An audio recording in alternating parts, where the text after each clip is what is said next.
Hey everybody, welcome to another episode of 4Player Podcast. My name is Nick Henderson. I am a writer and co-founder over at 4Player Network. If this is your first time listening, please look for us on iTunes and subscribe. Doing so will keep you up to date with not only this podcast, but our sister shows Cocktail Time and Audible Impressions as well. If you haven't already, swing by the website at 4playernetwork.com and join our gaming community by signing up for a free account. And last but not least, please don't forget to tune in every night over at 4pp.tv to watch us broadcast games, record podcasts, and interact with the community. But enough about that, it's time to talk about video games. Let's get started.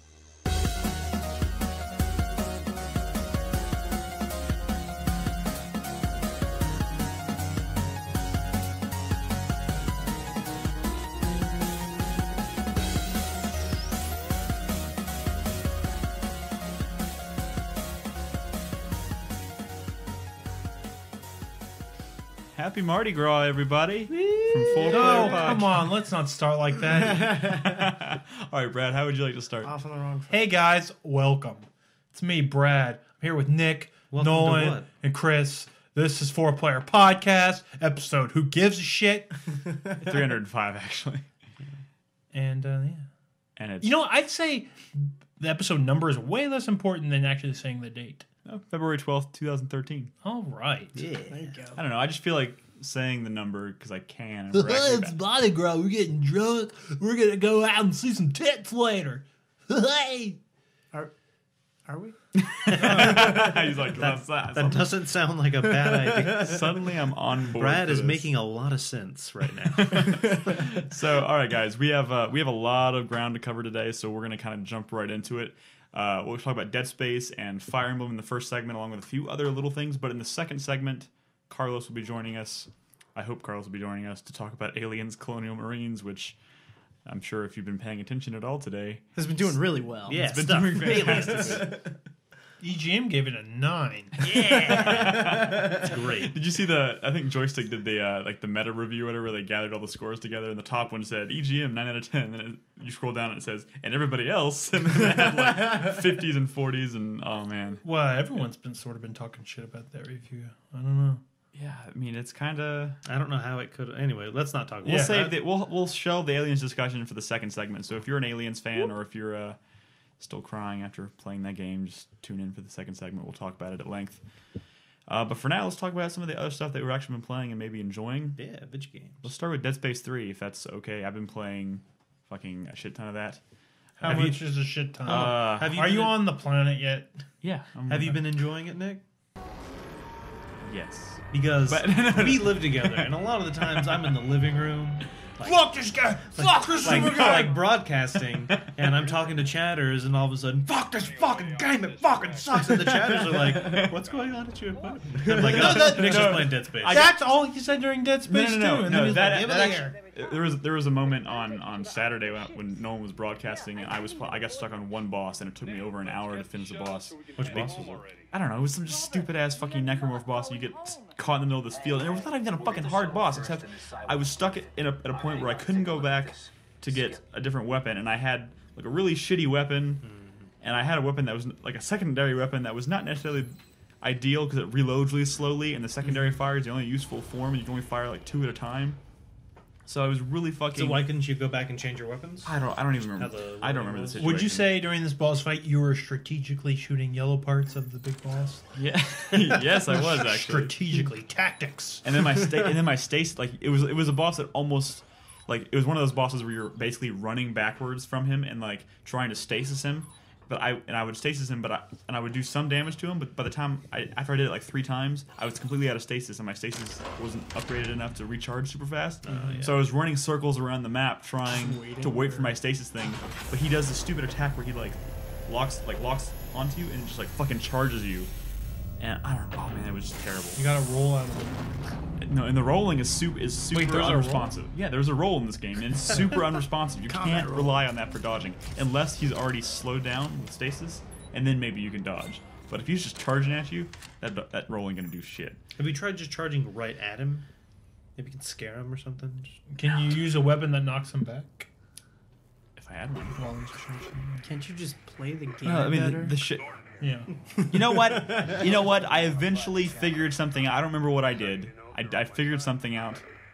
Shut the glow. and I managed to do. Up, No, down, the thing is, I finally realized something, and I did it, and then I was like, oh, and I beat him on my like second try after that point. So I was pretty upset about that after being really upset about the boss itself. I mean, the boss was really uninspired. It's basically like a big empty field with a thing in the middle, and he chases you Tentacles around. with blades on them. Yeah, but like, but if you look back at like Dead Space 1 and 2, there were some pretty interesting boss fights or scenarios. This was just a big thing that chased you in circles. Like that was all it was. Dead Space 1 had a couple boss fights. 2 didn't have any. And not to mention, it's also one of these bosses that shows up repeatedly throughout the game, and you have to fight it the same way every time. Kinda sucked. Hey, I have a question because I'm curious because I was playing Dead Space 2 for a while and I was enjoying it like Yes. I do a Dead Space game, you know. I enjoy it. You know, other people are like, Dead Space, I enjoy it. But I stopped and I was like, there's no rush. And I played other stuff. But then I started seeing reviews and they're like, Dead Space 3, more like Dead Space P. I want to know why you think they're saying those things because I'm curious. Like, Okay. have you encountered these things that people are shitting on? Well, here's the thing. This is one of those games that I'm kind of torn on, just because I feel like for every step forward, like every progression they've made with this series, they've kind of taken a step back or refused to move forward. Like, I legitimately think the weapon crafting system is actually pretty fun. See, that sounds cool to me. Like finding materials and I spent like half an hour doing it just in the demo. yeah, so it's alone. like it's fun. Like, you can create your own blueprints. There's like I can't even imagine how many combinations of weapons you can create. You can break shit down and retool materials for other guns. Like that stuff is fucking great. And I'm addicted to like tracking down. I stomp on like every body to make sure I get all the materials out of the room or whatever. And that stuff's super addicting.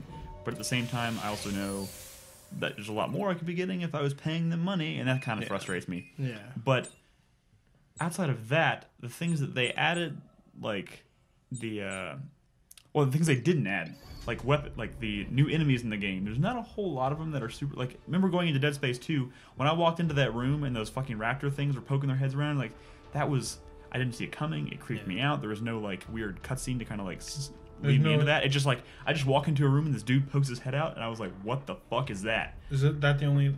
There's no new. Like, I mean, those memorable things are creatures? back, but I haven't thought anything yet that's memorable in any way like that. I mean, there's these weird like they're basically zombies. They're just people that have been like shriveled up into like these little tiny. They look like the little things from The Mummy Returns. Remember those? The pygmy Like mummies? pygmies? Yeah, the little pygmy things. They look like those. And like they're not like there's nothing creative about them. All they do, they just They're attack just you in smaller zombies. They're smaller and they attack you in great numbers, so that they're pretty weak, but they can overpower you really fast, which leads to a lot of situations where I'm backing into a corner just trying to shoot them. Like Wow, just that like never happens in just Dead like Space. just No, like real but- pygmies. But like even if I have like a high power like machine gun or something, and I'm just like mowing them down, the moment I get a click and I have to reload, I'm fucked because if there's like 4 of them running at me, they can kill me before I have a chance to reload, and that stuff's frustrating. He killed all those like, babies in like, self-defense. The babies. Yeah. Yeah, like the babies were. Second Amendment. The thing is, like the things they've changed. Like in the first one, the second one, they had the babies, which was kind of shocking. You know, Yeah. that was crazy, and they would crawl over the walls and tentacles come out. Right? Yeah. They had that same enemy in this game, but instead of babies, they're dogs. Yeah. They're guard dogs, but then they just got like 4 tentacles and they shoot things at Yeah, you. so, and like- So annoying. they're like octo dogs. So, Yeah, so kinda. basically, there's no new. And I aliens mean, or I anything. haven't finished the game yet, so there could be something near the end that's creative, but I don't see it going that way. So like. The systems, like the crafting and the weapon system, still really great, still really fun. The enemies aren't really progressing in any significant way, so it's feeling a little stale. Also, they introduced like so. I mean, I like the story in Dead Space. I've always been into. I mean, it reminds me a lot of Event Horizon, which is like a sci-fi horror movie that I'm a big fan of, and like that stuff's fantastic. But the things they've added to the story this time that are kind of off-putting, like there's a love triangle. Between you and some pygmies? Because Yeah. the girl, But the I heard they it's really I heard they like- sexied up the girl from Dead Space 2. no, she like well, Well, they gave her some. no. When I massage. first like go back and watch the feed when I they first. made her smarter. No, here's the thing. 'Cause she Very looked, intelligent. you know, for a animated character in a video game. In the second one, you know, she's a pretty attractive character, right? I play this one and go back and watch from the feed when I first ran into it because I was like, I know Ellie's in this game. I can't wait to meet Ellie again. I fucking run into Ellie for the first time. Hideous. I was like, oh god, what did they do to your face? Like it was bad. Well, they changed her face, but I heard they. But I think it was a Halo bad 4 angle. Cortana'd her too. I think it was a bad angle because after that I started like moving the camera around a little bit. I was like, okay, They moved the maybe she's- camera around to her ass. Maybe she's not so hideous. But yeah, I think they did make her a little smarter, if you know what I mean. And Why? What is wrong with video games? I don't know. The thing is, I mean, it's I'm not like gonna knock them for that. It seems like they're like kind of giving the whole like fan service, but that's not what the fans like anymore. Yeah, it's not. No, I mean, here's the thing. I'm not gonna knock. They like, respect paid to female characters. Here's the thing. They don't do anything to an extent. They don't do anything like Let's not go crazy. outright. They don't do anything disrespectful to the character outside of making her an attractive character. So whatever. I'm not gonna. Besides I'm the not gonna face. knock. I'm not gonna knock that. It's just the love thing. Like, because Wait, who's the triangle You know between? what? I hope fucking Half-Life 3 comes out and Alex Finch just has giant fucking tits pouring out of her shirt. Just that's what everybody Just wearing wants. like a really low cut shirt. I don't. I mean, I like. I Hey, don't, Garden. it's not that offensive. I mean, in this game, she's just. I mean, she's all like covered up. She just. No, happens what's to be- offensive She happens to be front Is loaded that- a little bit. All right. is that I mean, that like- women in their mid-30s our breasts are getting a lot larger and they're clearly not pregnant. Okay. Okay. Can we? They're not developing anymore. It's purely to titillate the male, like the gamers. That's pathetic. They like the tweak the joysticks. Like at least Cortana is like not real. Okay. Okay. You know, I get it. I get it. reprogram her. I get it. to have bigger boobs. I don't want to. Yeah. I don't want to spend my time That's talking. where her intelligence is stored. Yes. I don't want to spend my time talking about Dead Space and Ellie. Wait, who's the Express. love triangle between? So this is a few years after Dead Space 2. So during that time, I guess Isaac had a relationship with Ellie from the second game, and then he kind of started to lose his mind after all the shit that happened. So she broke away from him, and then the whole thing starts because you find out that she was on some mission on this planet, and she's like they lost contact with her. So this guy comes to you and is like, "I need you to help me find her." And then when you get to the planet, you find out that she's actually dating the guy that hired you, bitch. but he fucking hates you, and you Okay. fucking hate him. You're a lot farther in the game than I am, so I'm still like at the beginning of that whole story arc. Yeah. And so far, it's ridiculous. No. Okay. The guy is just like Isaac Clarke the whole time is like, fuck you guys, I don't want to be here. And the guy's like, oh, you like my girlfriend, don't you, bro? You want to win her back? You want to kill some zombies and win my girlfriend back? And he's like, fuck you, bro. Like, it's, What? like, That's it's not- really fucking dumb. Like, okay. It Do you think you can get it no. open? It's it does feel out of place in a lot of like it scenarios. feels really like you're walking down hallways with like the creepy atmosphere and you're getting ready for a fight and the dude is on the radio just being like, fuck you, dude, she's with me now. Yeah, I'm just like, that's- I don't want to talk about this right now. Like, You know, if he had reacted to that kind of stuff more like Crispy's, miming it right now, like that would be more interesting. Like, dude, I don't think you realize how much I don't want to talk about I'm this. shooting right zombie guard dogs with big tentacles. But Like, instead I don't he- want to talk about this bitch. now. Yeah, but Like, instead he humors the conversation and actually like talks to him about stuff. Like, no, you wouldn't have this conversation like this Yeah. at this time. You would be focused purely on survival, and that makes it feel very out of place. yeah, I don't know. And there's also moments later on, like sometimes it's not as egregious. Later on, there are moments where it feels really forced. Like, No.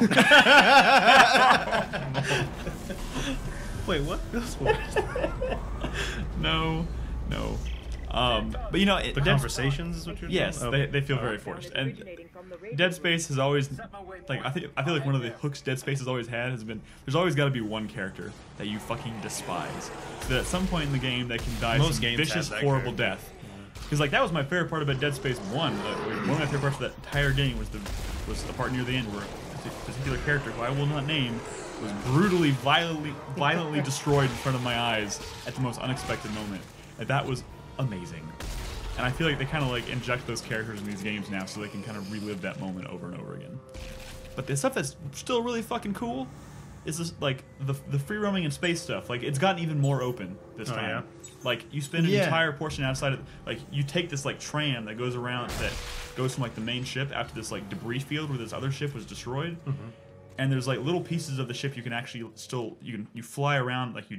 You can jump between them. Yeah, or but something. Yeah, like But you you got like the thruster packs, and you have to actually fly through space to get to the shuttle because it's just kind of floating in the debris field. Yeah. You get in there, and then it's like a fast travel system. You pick which of the other ships you want to go to. Why can't you It just takes fly you the there. thing? I don't know, but I was kind of How much- hoping that how they much would let cooler you would that just be? like when you get into it. I thought they were gonna like give you control of it, and they don't. But But I mean, the area that they let you out into is this Yeah. giant open. Like you can see the ice planet below, which is kind of illuminating everything, and it's huge. It's open, and you can go from like giant chunks of ship, and there's even some things that are floating that by themselves that you can actually go inside of and Yeah. But explore just stuff. fucking imagine there's no fucking ice planet. All of Dead Space 3 is up in this like fucked up flotilla, Honestly? right? And like seamlessness. You just open a door, space. You know, there's a shuttle fly you can around. fly around in. You can go out into open space. Be like But all the parts of the game are seamlessly connected. Be like Yeah. FTL. No, like that's Like what just I was. just do that game. Like when you stop worrying about linear cinematic moments, all of a sudden, you know, No, You got it so much really freedom to move around. yeah, just get Skyrim in space. Yeah. no, that would be great. Like I'm at this point, I've spent a few hours on the actual planet surface, which nice change of pace. Like you spend a good half of the game in space, like Dead Space, and by the time that's starting to feel like, okay, I've done this, 2 times before. Walking it's- around ships. For a Yeah, while. it's like this is kind of old. All of a sudden, you're on this like bright ice planet, and it feels a little bit different. And that's that stuff is really fucking cool. But I'm getting a point now on the ice planet where I'm kind of like, I want to go back to space. Do you think you ever go back, or is just the rest is on the I planet? mean, you gotta get off the I planet heard at some point. I right? heard you're on there like I can see you being on this planet? like some of the complaints are like it just went on and on and on once you got to the ice planet. Is that what I'm It feels a not lot. read any reviews? The thing is, it's a lot. I feel like the game feels more. This is weird. It feels more open when you're on a ship because a ship is comprised of corridors, and you can kind of explore the ship and go kind of wherever you want. Even though it's still like a linear corridor experience, kind of. But the moment you're on a planet, you notice the linearity a lot more because all of a sudden you're like scaling a mountain and you can only go up like a They trail. have to and- give you more like artificial borders to Yeah, kind of exactly. box you in. That- It that's- doesn't feel as natural. and on a ship, Yeah. those borders are just there because that's what It's like that's- there's a corridor. on a the ship is That makes sense. a ship is essentially a barrier to keep you out of space. Yeah. yeah. So that makes sense. If anything that completely reveals, like we were talking about when I think last week we were talking about Dead Space 2, is how, it gives you the idea that you're sort of going where you want on the ship, but really it's like Yeah. a linear game within this ship, and But in this you game, you doesn't- notice that a whole lot more, I guess, when you're on that planet. Yes, you do. You definitely do. And that's kind of a shame. The thing is- because just because it's a planet doesn't mean it has to be linear. There's some cool little additions there. Like they gave you this. So you can only carry 2 weapons at a time, but they give you like this additional. I forget what they call it. Some kind of And bot. so like what? It's like a bot that you can put on the ground. It has like a radar thing, and you'll be walking around every once in a while, and you hear like this like beeping noise, and you pull it out, and you see this radar, and you can kind of like follow it. And when you get to this point, it'll start like flashing, and you can set the bot down, and the bot will basically go around that area and harvest or find resources for you. And then the next time you get to a bench, it's at the bench, and it loads all the like, nice. resources and shit into the bench. And that's kind of a mini game in and of itself, is trying to find all the extra resources. Which is, that system itself really addicting, really great. And because of that, I'm less upset about the whole universal ammo thing. It would be overwhelming in this game trying to figure out how ammo would work, because literally there's probably like 100 plus guns. My talking whole about thing last with people freaking out about universal ammo is it's not fucking. You're not shooting bullets. You're shooting like plasma, equipment, like yeah. laser and shit like that. So why would it not be universal? That makes some of the sense. weapons are definitely bullets, though. Well, Wow. I realize that, but I'm saying it's the future.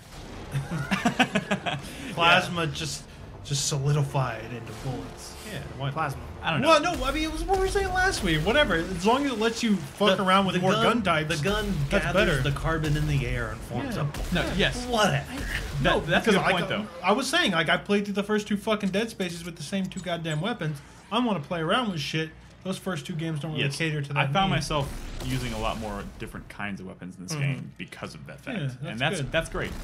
But I've also found building weapons is great, but I've also found blueprints for classic weapons from Dead Space 1 and 2 that I love. I just got the contact beam the other day, which is one of my favorite weapons in the entire series. So like getting that blueprint and then tracking down the materials to build that was kind of satisfying, because before you just kind of find it in the game. Now you find the blueprint and you got to kind of hunt down the materials to build it.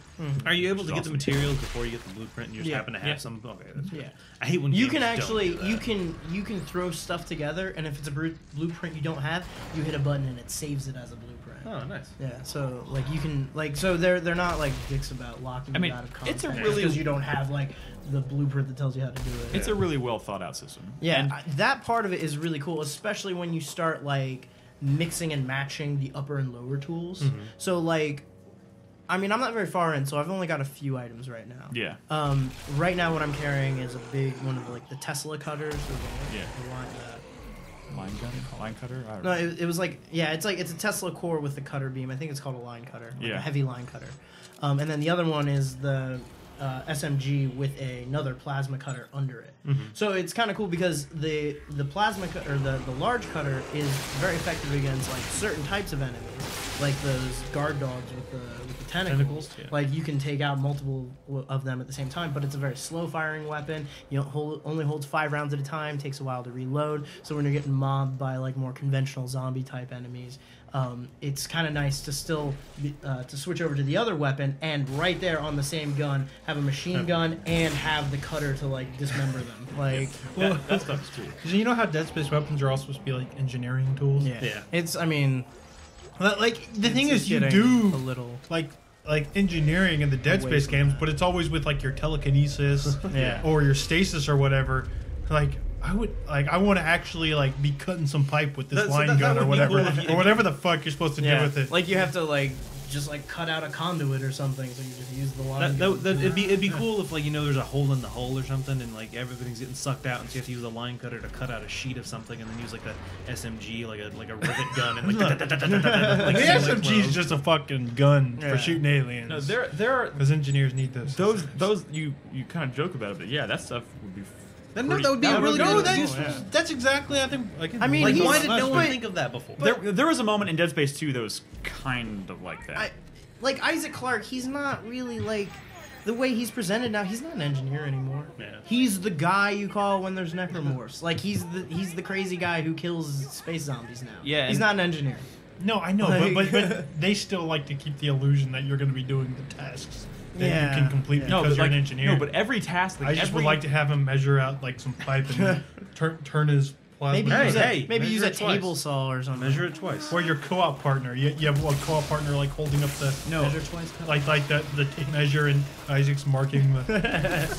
no, like With the space pencil. literally every mission or objective in this game is an engineering task. You spend every time you're like they give you a new objective, it's like, oh, we can't get this thing to work, or the pressure's off here. Isaac, I need you to find this thing and depressurize it. And then he always is like, yeah, I think if I do this, and he gives like some crazy engineering mumbo jumbo that only makes sense to him because he's an engineer.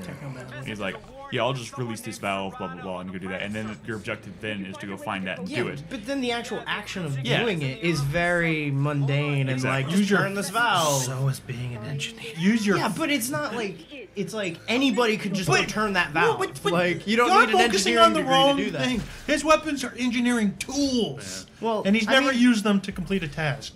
What is a flamethrower for? For fusion. For Oh, fusing, yeah? For like it's like welding, but in space. Because it gets cold You don't in weld space. the fucking flamethrower. Well, he doesn't have a spot welder. That would be way too crazy to carry around with him.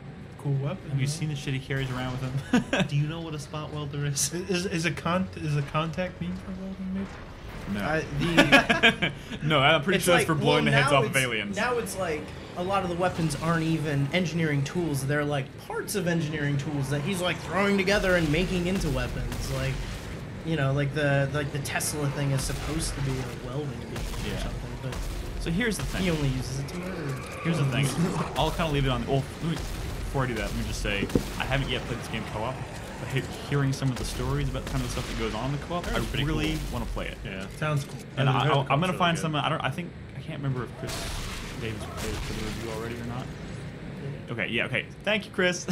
So I might play some with him, but I'd like to play it with someone who hasn't experienced it before because you'll like the example that I remember someone talking about was like at the beginning of the game you're walking into a room and your co-op partner walks up and picks up this like child's doll because it's like it stands out. It's like this bright like undamaged thing. And he walks up and he's like, what is this? Picks it up and he starts hearing this like voice of this kid talking or something like that. And the person that was playing that character was like, can you hear this, whatever? Or he's commenting on it, and his friend was like, what are you talking about? I don't hear anything or see anything. He wasn't holding a doll. Like on his screen. Yeah, you his can screen. see- He wasn't holding like. That's pretty fucking and like cool. They so- should have designed an entire game around Yes, that. that conceit. that concept alone could make for a really exciting Each game. person But I seeing hear something they different. only do it a few times throughout the game. The thing is, I feel trivia like stuff. Dead Space 3 might be like let's try this, see how it works, see how people react to it, and then if people like it, then they would like if they're gonna go forward with the series and make another Dead Space, like that's the kind of shit they need to focus on that would make it stand apart and make it a viable series. Because if they just rehash Dead Space 3 again for Dead Space 4, like I mean, as much as I love Dead Space, I think I'd play it, but I would be much less invested in the series at that point. But if they move forward with that and build on that, it'd be fucking awesome. But yeah, I don't know. Dead Space is pretty good. Chris's review is on the site, fullplaynetwork.com, so if you're curious to see what he thought, I'd encourage you to go read it. Not a bad game at all, by any stretch of the imagination. Go click that link and scroll down and look at his score. Somebody at Polygon posted a heat map kind of their reviews that show like where on the page actually gets where you actually look. People spend the most time on the page, and it's like at the very top it's red, and then it's like goes like super light in the middle, and then at the bottom it's like red again, and it's just showing you that no one like so many people aren't actually, they're just scrolling real fast to the bottom and reading the score. Yeah. If you're interested in the game, I would encourage you to actually read it. But, it depends. Yeah. I'll do that, but sometimes I'll see the score and be like, "What they give it this?" And then I'll read it. We need to revolutionize the way video game reviews are done, where you read the review and then there's a short like 5-question reading comprehension quiz, and if you successfully complete that quiz, then you get the score. You could just have you could just why did you never think of this? You could just have it in the review. Like as you're reading it, there'll be like questions or like hints. Like you'll have like some number and then like something, and you just have to like solve it as you Nick go. thought the graphics were sweet, shitty, much like the last game in the series. And you got to choose one. You're like, question number 2. Brad? Nick liked how the game made him feel like A, a badass, B, a badass, C, a badass. I don't know what I'm saying. Fire Emblem? Yeah. Yes, let's talk about Fire Emblem Awakening. So I've been playing lots of Fire Emblem on the 3DS. As you may or may not know, I'm a Fire Emblem fan. Wait, so did you buy a 3DS for this game? Or did you... I bought a 3DS because it was time. It was a couple of games. He bought a 3DS and then he bought this game. Yes, Okay? this is one of the games that I bought it for. Yes, that because come on, the Vita, nothing's gonna come out for that thing. No, but seriously, yeah, I'm a big Fire Emblem fan. I finished 7, 8, and 9. I sort of didn't play much of the one on the Wii, and all the other ones have been kind of like rehashes or just not very good. But this is the first real one in a while since that one that came out on the Wii, and like it's pretty great from what I've played of it so far. There's a lot of like this series has been very samey since like the NES era where the first one came out in Japan. What if I've never once played a Fire Emblem game? Well, Would this be a good one to start with? Because this is absolutely a great one to start with, especially because this one has from the start you can select casual mode, like separate from the difficulty. That's for you. It's sort of like XCOM and Iron Man. You know, in XCOM you select Iron Man outside of difficulty. It's like that, where because Fire Emblem has always been notorious because there's permanent death. Where if your characters die in battle, they're gone. Yeah, never mind. That's for me. They're gone for good, which is it's kind of heartbreaking in Fire Emblem because it's story related characters. It's not like losing a unit in XCOM. It's like, oh, that was my favorite character. This person had a personality. But how do they? You'll actually get like locked out of storylines if they die. Well, right? no, it's not like they're major characters. They can that can. Well, I mean, everyone can die except a few of the main characters, and a character can be important in a storyline up until the moment where you get them. But at the point when they can die, they're never going to be super major to the story. Not usually, at least. But they still have their own personalities, like in battle. And one of the reasons that you don't want to lose any characters, not just because you could become attached to a character, but because in this one they've really developed the support system, and the support system has kind of always been in the Fire Emblem series, but real loosely, not very clear, hard to understand, and easy to kind of fuck up. But now that they made it super clear, where if you pick a unit, I mean, if you move a unit next to another unit and you fight next to them, and you can even like pair them up onto the same panel and like go into battle with them, like their relationship level will increase basically. Yeah. And then in the future they'll do better in combat. Well, what it is when you actually pair them up, or even standing next to them on the battlefield in the next square, there's a chance, like a percentage chance, that the person next to you will go in for a strike, and there's also a very small chance that that person will jump in front of the enemy's attack and block it, so no one takes any damage. Don't hurt my friend. And the thing is, the more the relationship improves, the more chances they'll like assist each other in battle. Also, you get, when you pair up units, you get like stat bonuses, and you can use that strategically. I think one of the best things about this game is how you have so many more choices in battle now. Before, you were just a single unit, and you didn't have a lot of options. You go and attack the enemy that was in range, or the other option could be, well, I'm not going to attack them, I'm going to play defensive. So, because every time you attack someone, they have a chance to attack you back. But you didn't have a shit ton of options. But now, because you can pair your units up with each other, you're constantly deciding,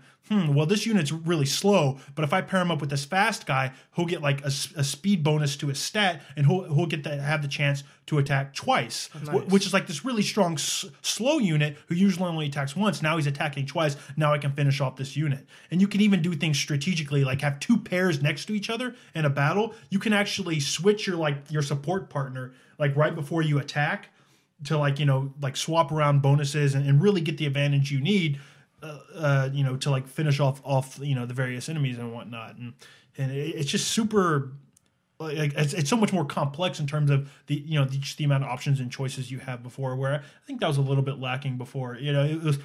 Before it was more like chess or something, where this unit best of this unit, it's pretty much always going to be like that. But now it's it's more layered. The units themselves are a little more dynamic. So Nolan, when are you buying my DS? But hold on. The thing is, the support system in this one, not only is it really clear, and you get to see like the support ranks as they level up. When you with the max ranking S, female and male units that go all the way up to S can get married and have a kid and have kids, and you can use their kids in battle too. That's pretty like, cool. Are they toddlers, or are they like, are they grown up a little bit? Well, I don't know, because I'm not that far in the game. No, I'm still cultivating these early game relationships. When soldiers have children, they just spit out full-grown soldiers. Yeah, that's how soldiers. But it totally becomes like Matchmaker, because you have like I have like at least a dozen units right now, and they all have their own personalities.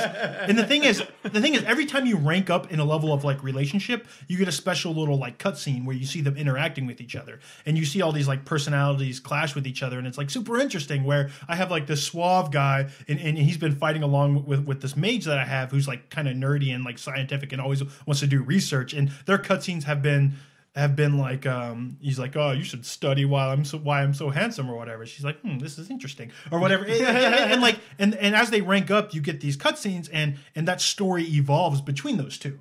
Are they like voiced cutscenes, or these like no, text? I mean, they're not voiced. They do this weird thing with voice where they just voice the first line, but you can turn that off. It's kind of weird. But no, I mean, it's not all voiced.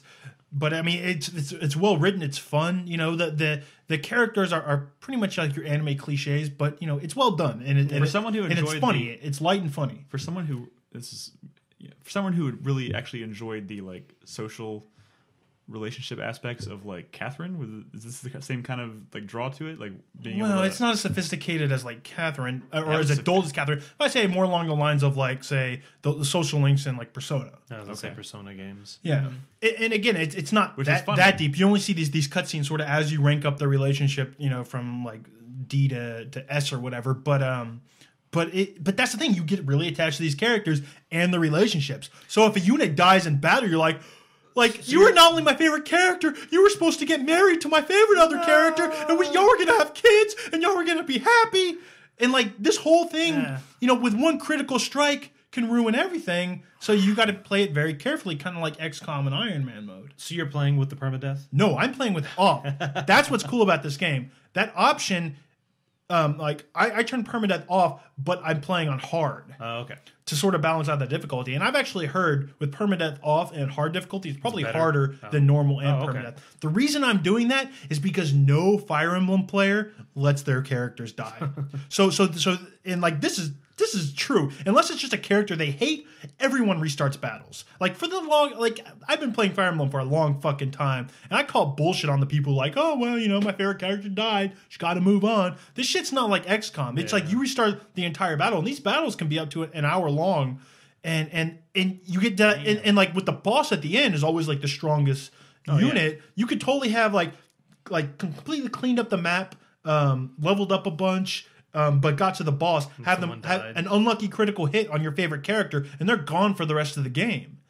People don't let that slide. Yeah. They restart. I don't have the time luxury to be restarting battles like I used to. The thing is, it's still super difficult, and if I fuck up too bad early on, I'll restart a battle, but it gives me the freedom where, like, late in the game, if a couple of my units, like die, it's not the end of the world because I'll get them back after the fight. Yeah. But, you know, you just sort of play it differently. And that hard mode has definitely balanced out the difficulty, and it's one of the harder Fire Emblem experiences I've had. So how does it handle unit death without the permadeath then? Are they, like, they're just out of the battle. debilitated? Or it's just, like, as soon as the battle's over, they're back to normal? Yeah, no experience. Well, of course they won't get any experience. So you get experience as you level up. The reason I ask is because, like, in Ni no Kuni, if one of your characters falls, they still get experience after that. No, it's not like that. Because I thought that was weird that they So it's not like XCOM where, like, a unit can get, like, injured and be, like, they have to sit out for the next 4 days or something. No. That would be weird because... Yeah, that would... So here's the thing. Because time doesn't progress the same way it does in XCOM. Here's the thing I want to ask you, because what struck me about this game when I was watching you play it was... It kind of strikes the balance between like the grid-based strategy kind of RPG with more of a turn-based or an action RPG. Because like, how does it work? It's definitely not action. Well, not action, but turn-based. How it goes from like the overhead like grid-based view, and then all of a sudden you enter into a battle, and all of a sudden it zooms in, and you're like in a turn-based battle, like a Final Fantasy type thing. Well, no. It's not like that at all. Actually, have you ever played Advance Wars? No. Or XCOM. Like so good. That thing when it zooms in, it's just the cinematic representation of that encounter. Where do you control it, or is it just showing? No, you it's just like a cutscene. You don't control it. It's just like a cutscene. But you can XCOM. You can skip through all of that. You can skip that stuff just like you could in Advance Wars. I always leave that stuff on because when they do critical hits and stuff, it looks really cool. One of my complaints though isn't really fair because there's no way they're going to go back to doing sprites and like on this modern technology, but the sprite work in the old Fire Emblem games was so fucking cool looking. And I think I talked about this last week, but when they would do like critical hits, you know, they would do badass animations. Now it just doesn't look as cool. I mean, it still looks, it's a nice looking game, but there was something to say, like they could really go over the top when it was sprite animations. And one of my favorite was with the hero when he'd do a critical hit. Like he would throw his shield up into the air and it would like spin, and he would just like jump 20 feet up into the air and like grab his shield and like come down on the enemy. And like usually critical hits are like instant death hits. I mean, it's just fucking badass. It's just not as fancy as that anymore, but it's still good. My question: Do you think they sell this game at Walmart? As in, would it be open to me? I kind of want to buy this game. It's going to be hard to get a hold. From what I understand, this game most of it's like digital download now. Yeah. My question, I don't know if you know or not, but my question was with the whole, if you were on permadeath and like a couple was married or something and one of them died, would the other one like get all like so depressed when they're in battle? All their like, stats go down. I don't even care anymore. Well, no, I mean, but this series is evolving. It could evolve into something a little more sadistic like that. But I mean, you definitely don't get those bonuses that you've had. You've even been relying on some characters. I feel like especially the squishier ones, like your mages and your archers and stuff. I mean, you really rely on those partnerships. Oh yeah, I can imagine. Because like not just because when you pair up with a like say I page a mage with a knight tank. If I go into battle leading with the knight, I'm relying on her percentage to like assist in that fight to do damage, but she can't take any fucking damage from the enemy that I'm attacking, like the reaction attack. Yeah. So I mean, it's very it's important if you want to have your squishies up in the front line to have them paired up. I could imagine you having a pair and one of them dying and almost that other character becoming useless, kind of, because you don't have the thing that made them a good pair. Especially if you're sort of leveling them up, if they're lower leveled. There's one unit. His class is villager, and all the classes are like badass things like cavaliers and like mercenaries and knights and barbarians and stuff. And then you get one character who's like a villager. And he's literally just like this podunk dude with a pot on his head, and that you get in some random village mission. And he's like, I want to fight and join. And his stats are shit, and he's leveling up his shit. And it's so hard just to get experience for him, because to get the most experience, you need to like finish off an enemy. Yeah. But he's just terrible. But supposedly, if you like actually put in the time and level him up and nurture him, he becomes like, and you start classing him up.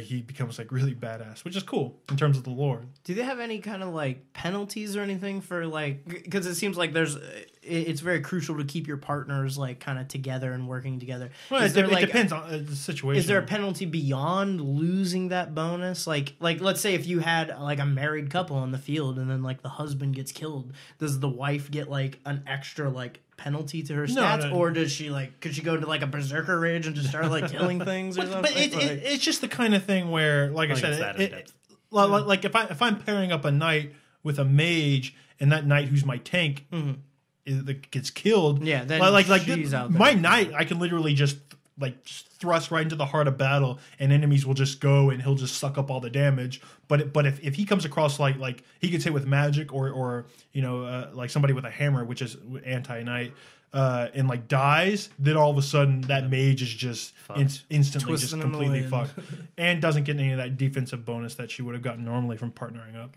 So Nick had been talking about buying a new DS.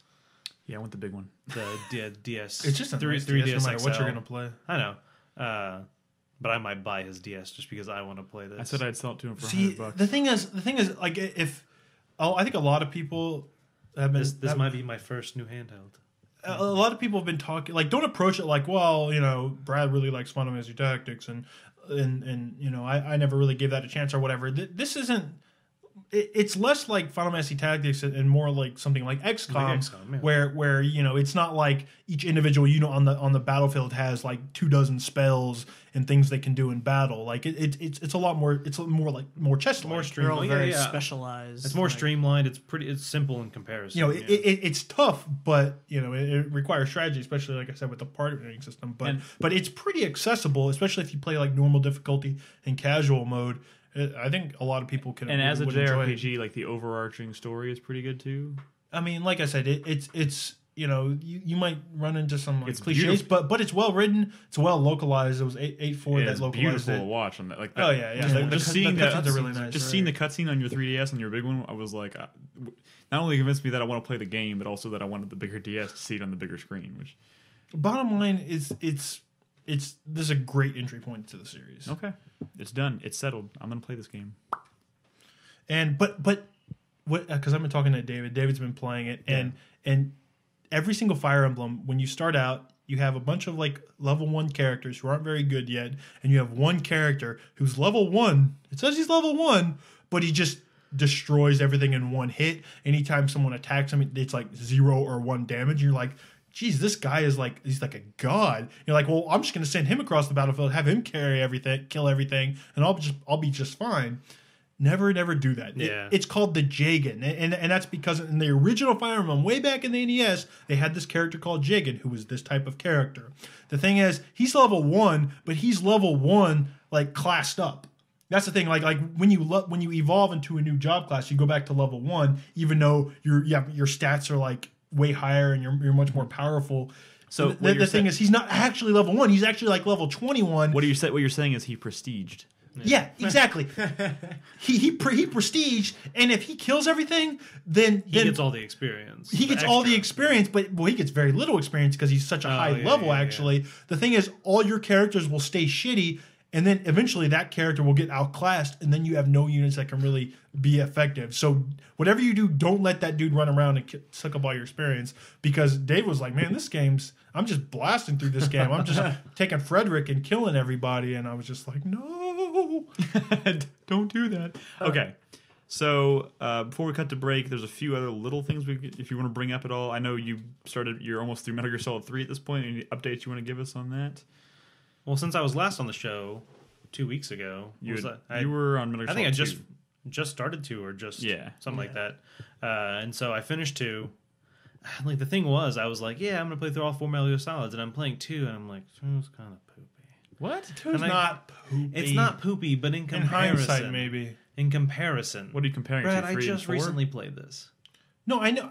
But 2 when it came out was fucking. No, I'm not saying that. When it came out, it was awesome. But like, I was kind of like, man, I gotta play Metal Gear Solid 2 again. Okay, and so I like finished it, and then I was like, I'll start up 3. God damn, I love Metal Gear Solid 3. Well, 3 is probably that is such an the best amazing game. Like last Saturday, I was gonna play from 10 until like noon. Yeah. I played from 10 until 11 p.m. Yeah. I played like all day. I took a break in the middle to How did I take not a- notice that take you a were shit. really in front of the TV for that long? Yeah, I took a shower and ate something, and then I played the rest of the day. He did do that. For the record, he did take a break to eat and shower, and then came right back. Yeah, God, I love that game so much. Except for, I got frustrated last night when I was playing because there's I saw you when you were fighting Inferno, or what's his name? The Fury. The Fury.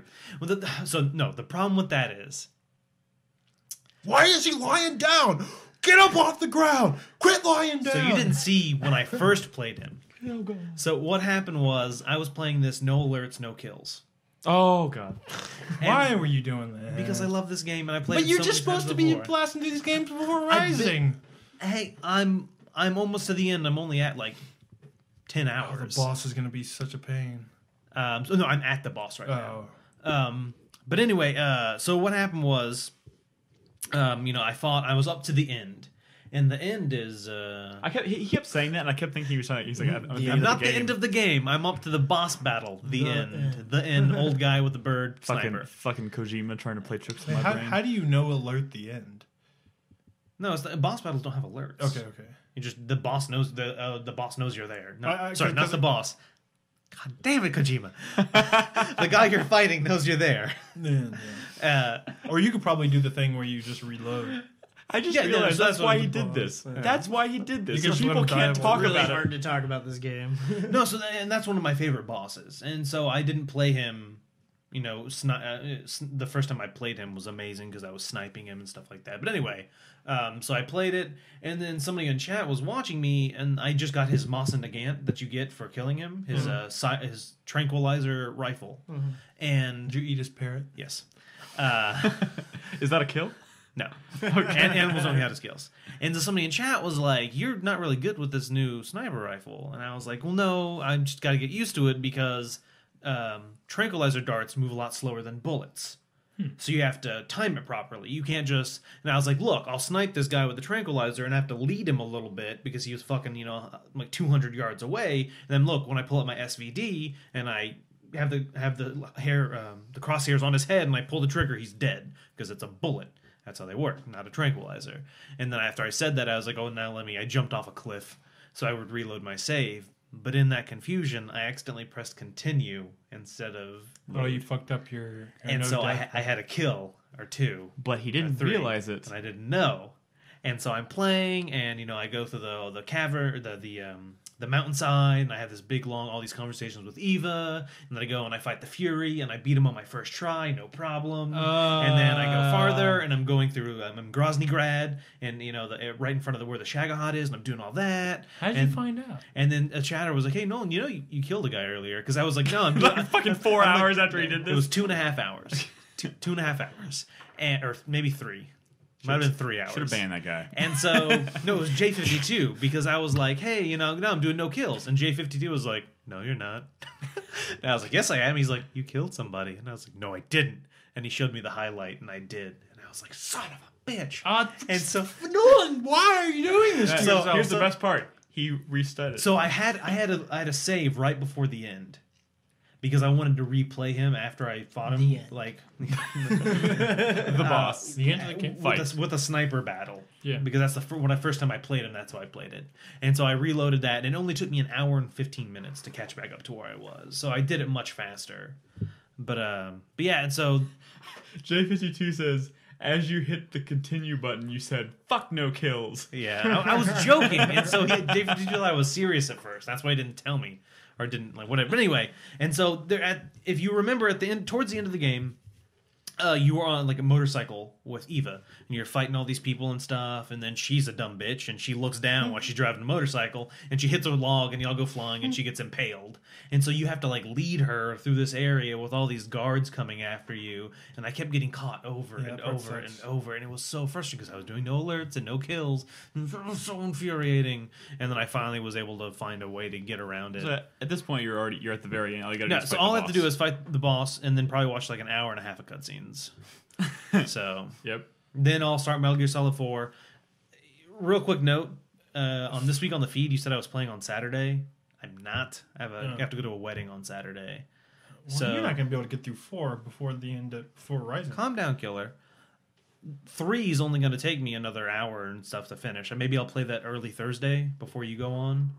We can figure out the logistics. And of then the broadcast. Sunday and Monday I can play 4, and I'll knock that shit out. Thursday. Especially since 4 is a lot more segmented, it's a lot easier to Burnet's not going to be in town until Thursday evening. It's a lot easier to read your progress in 4 because it's well, in chapters. I've decided I'm not going to do anything fancy in 4. I'll probably Rambo that shit. Because you can. I'll just mow. Also, I have old saves, so I'm pretty sure I've unlocked, I will like, mow unlimited everyone ammo. Doing a like no alert like in 4 is just not fun, especially when you get to chapter 5 and you're on the boat. Oh, that part's the worst. Yeah. 4's got some issues. But Okay. Yeah. So that kind of brings Also, real quick, Ni no Kuni. I've been playing a shit ton of it. I'm like 44 hours, I think. an absurd into it. number of hours. I found I talked to Chad about it. There's this enemy called the Toko Toko. There's an enemy called Toko, and he gives you 2,000 experience. And there's an enemy called the Toko Toko, and he gives you like 9,000 experience.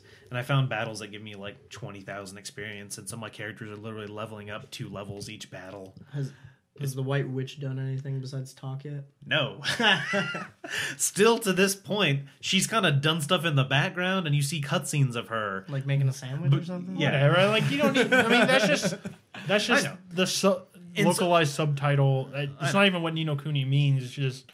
No, like when Jim Sterling was playing it for review before the game came out, I remember him tweeting. He was like, "I'm 35 hours in, and the White Witch has finally showed some wrath." And so, well, I'm 44, whatever, because I've been doing every single possible errand and side mission and stuff. Oh, see, I can't. I decided I can't. Some of them I enjoy, and the problem is I don't know which ones I'm going to enjoy. But the ones where it's just like run all over the world map and find the glowy bits. Yeah, that's not the best. But yeah, so it was like prepare for the final battle. And I was like, finally. So I'm like, yes. And so there's this cutscene, and there's all this. You gather all the people that you've met throughout the land, and they get together and like, yeah, let's do it. And then you fly your dragon, and you land on a ship, and it opens up this giant area. And I'm like, son of a bitch. So I'm not in the final battle. I'm running around fighting all of these enemies that are not extremely high levels. You're in the final stretch. Exactly. And so I'm pretty sure I can probably finish that up. But the problem is I need to send that back So you can get Rising. so I can get Rising. Oh man. So I need to finish that game. I don't know. Here's the thing. I'm getting Rising. Here's what you do with GameFly. Here's the thing. I'm getting Rising and Crisis next week on the same day. Can I borrow So your Kuni? if I start with, Can I borrow your Kuni? yeah, I'll just send mine back then. Okay. yeah, That'll work. Because here's the thing with GameFly is like after you you can literally add a slot the night before you want them to ship out a game, and then once you get the game, just cancel it, and they say, oh well, you have 2 weeks to send back the You have extra to pay game. for it though. No, but it's all like I mean it's well depending on the timing it could be like very little. Oh, because they prorate it. Yeah, Yeah. exactly. Okay. That's Okay. It's like $2 or something. All right, so we're coming up on an hour here, so we're going to take a break. We're going to cut to some break music or some crazy shit, and then we'll come back, and we'll talk about news. I don't know if Carlos is here yet. He might be. Carlos might be here. So never mind. when we come back, we'll talk about, there's a bunch of new stuff going on in the news, and then whenever Carlos arrives, he'll fill us in on all the deets involving aliens, colonial marines. Sweet. So don't go anywhere, guys. We'll be back in a second.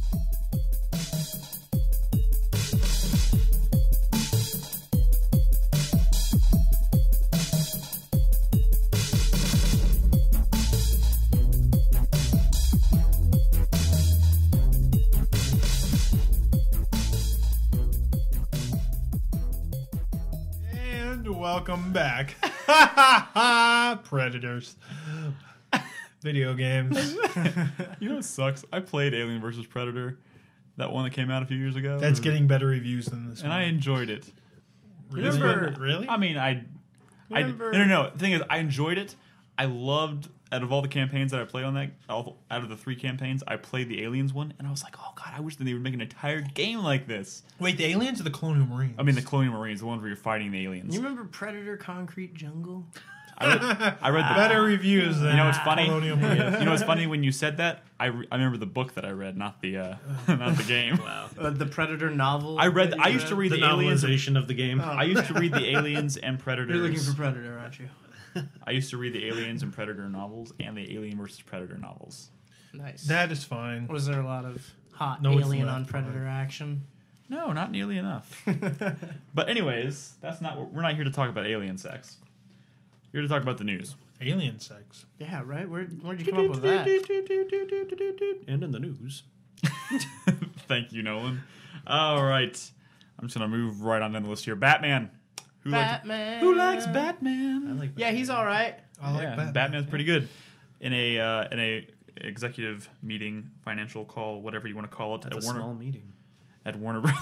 Bunch of dudes in This week, suits. A Warner Brother exec confirmed that a new game in the Batman Arkham series is coming this year, 2013. This is hardly. That's Batman Arkham. I'm World. surprised that we haven't heard anything if it's coming this year. Do you remember how quick Yeah. it was? We heard about Yeah, Arkham City, that's and true. they're like, it's out. Here's the Yeah, kicker. Here's the kicker, though. I don't know if you've heard this yet, Brad. This is just Batman's not in the This game. is just a rumor. You play as Robin. Don't ask me. Don't ask me where the rumor started or how it spread or whatever, or if it even has spread. But this is just one. Well, we're rumor. spreading it right now. But this then. is just one rumor that I've heard, and I'm going to go ahead and spread it now.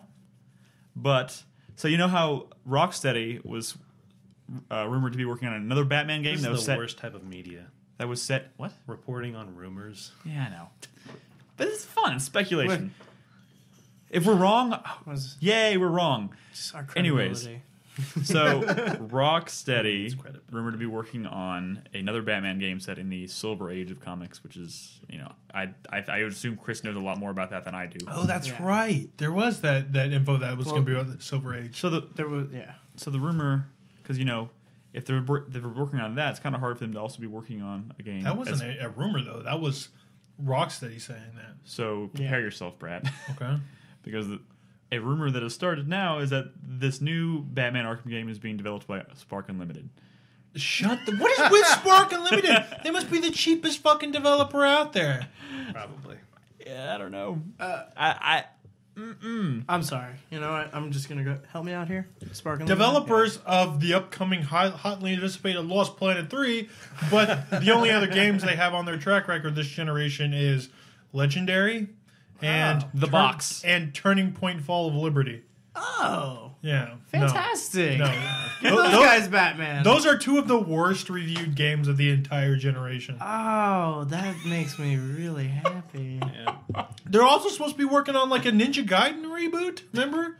Like the They're working on everything. Yeah. The ironic part is that out of all the Lost Planet series, the third one actually looks kind of interesting to me, but Garbage.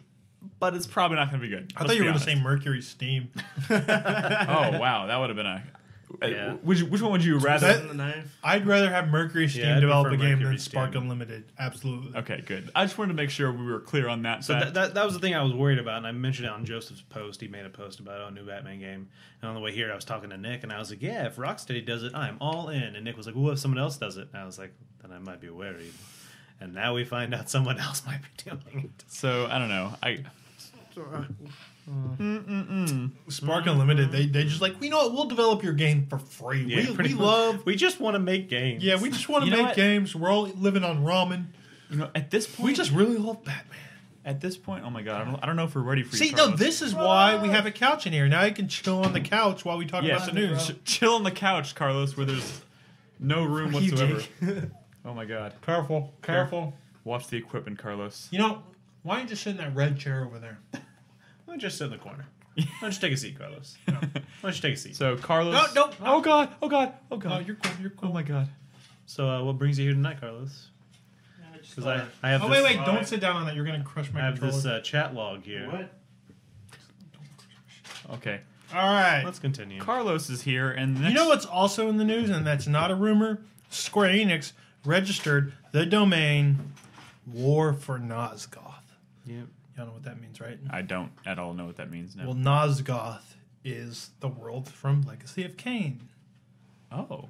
Oh, remember we were talking about a couple weeks ago? I was like, oh, Cory Barlog, hired on by Crystal Dynamics last year, probably to reboot Legacy of Kain. That was the rumor last year. Now they registered the domain War for Nosgoth. This might be a game we are hearing about soon.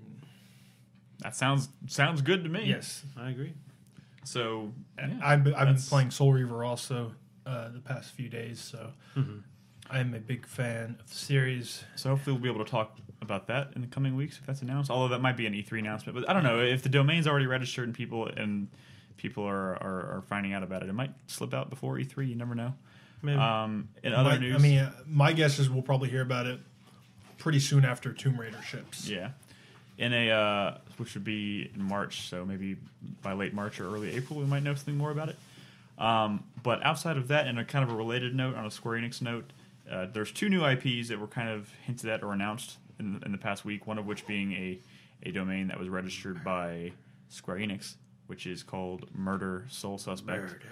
I think it's called Murder. No, Murder. I don't know. I think it's Murder Soul Suspect. Anyways, it's a new IP. It sounds what was that noise? It says chili dog. I just had a feeling that what if Crystal Dynamics isn't doing the Legacy of Kain game? What if they farm it out to somebody like Mercury Steam or Spark because they? Oh God. Okay, sorry. Don't panic. Nobody panic yet. Anyways, okay. Thank you, Toastcast. I knew I had it.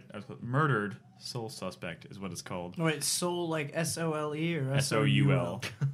It's a play on words. Wait, really? Soul Suspect? It's a play on words, bro. Are we So That's not even. I mean, the thing is, it sounds to me like it's probably going to be centered, maybe like a murder mystery type game, but where you have like supernatural abilities. I'm not. That's all speculation too, because they haven't really announced any specific details about it. But I'm eager to find out more about You're it. a ghost that solves murder. Do you know why? like you know that, what? You know what? I wouldn't be surprised at all. Ghost Trick. I wouldn't be surprised at all if it's kind of building off the Ghost Trick concept. cool. That'd be kind of cool, especially if it's on a have until Sunday. The concept On the console. wasn't. I mean, the premise of Ghost Trick wasn't cool. It was the mechanics that made it cool. well, yeah. I doubt there's going to be Ghost Detectives Tricky. aren't cool. There has been Ghost Trick mechanics in a first-person console game before. It was called Geist. Remember yeah. Geist? All right, Nick, and the other one?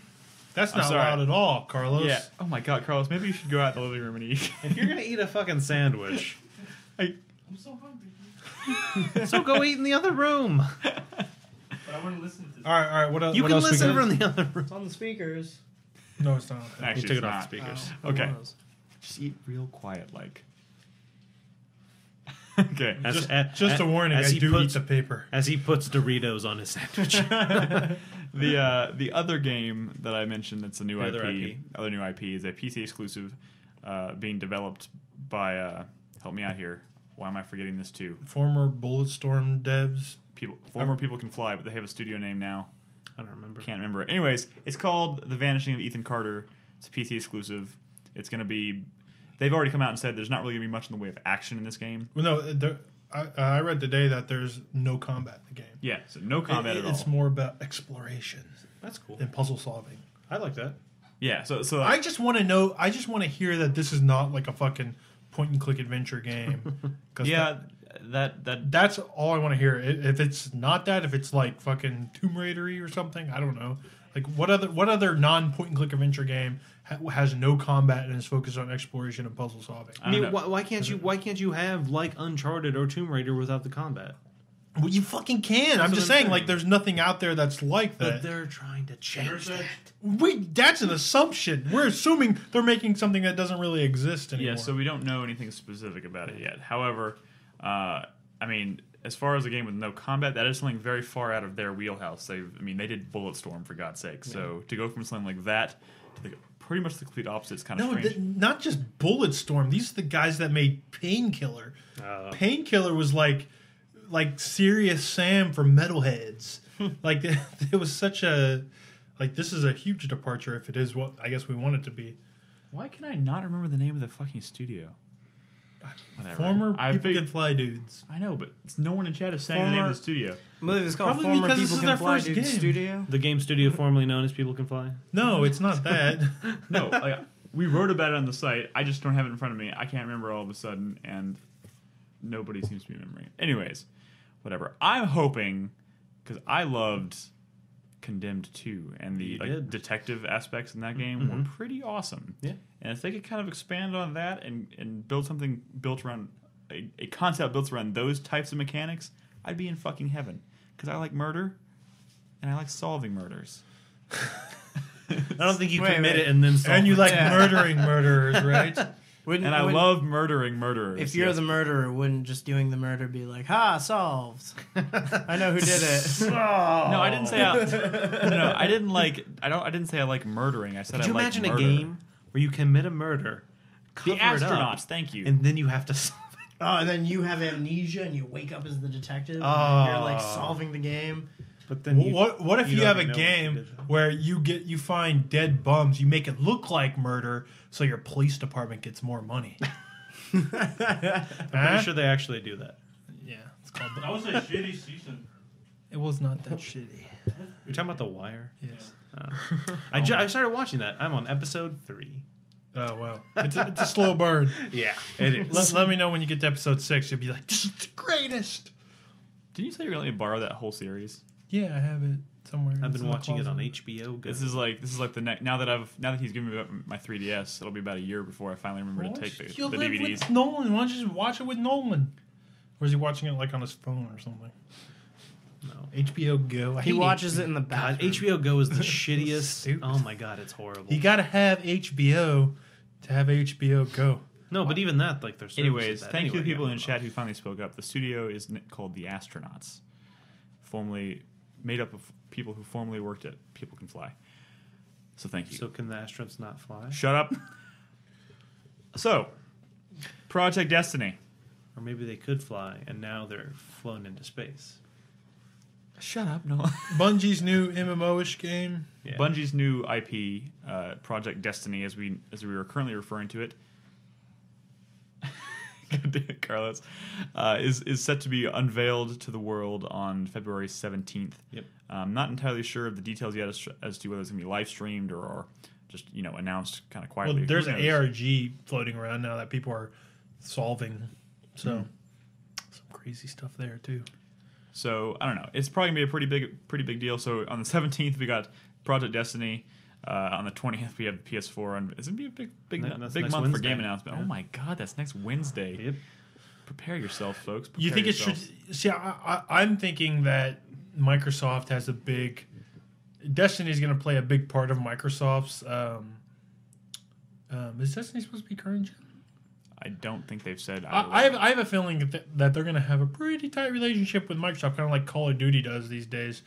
And it's probably strategic. That reveal might be strategically timed around the Sony conference thing that's going to happen like the next day or some shit. 3 days 3 later. days later. Although it is Activision. Math. Activision published. Am I right? Yeah, that's difficult. Microsoft had to have money-hatted Activision big time if they really want Destiny to sort of to be a central, like the bigger focus. So, it happens. do we know anything yet about how serious they are about the whole MMO things? I really want this game. Sounds cool. Hold on. I don't want it to be an MMO. Hold on.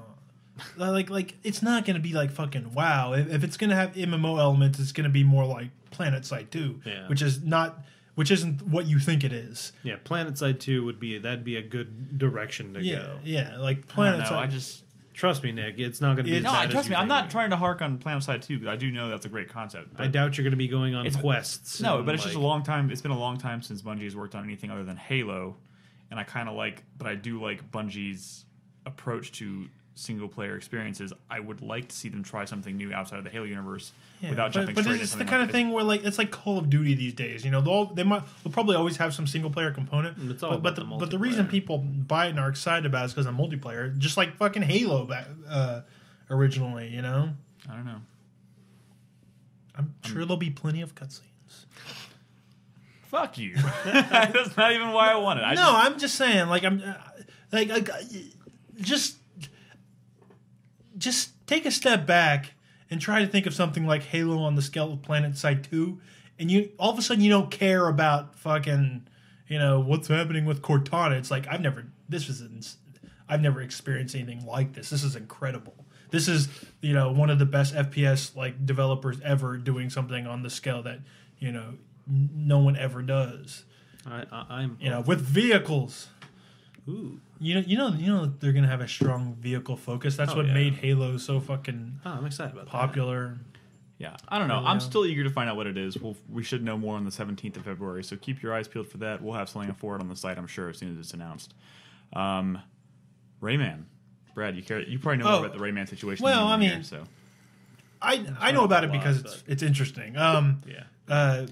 Rayman Legends was initially kind of unveiled or announced as a Wii U exclusive, as like this is one of the few games on the Wii U that's really interesting that no other system has. Yeah, like I didn't even really play Rayman Origins. I have it. I played like the demo of it once, but and I'm not really concerned about Rayman Legends, but this new story is super interesting. One, because it what's involves going on is interesting. What's going on is interesting, and it also involves, like the lead designer of this Rayman team is the Beyond Good and Evil and Beyond Good and Evil 2 Michel guy. Ancel. So this is interesting in this relationship that's okay. So what happened is Rayman, which was going to come out in March, early March, I think, Wii U or exclusive. even late February. I'm not sure, but it was. I think it was coming out at the end of February.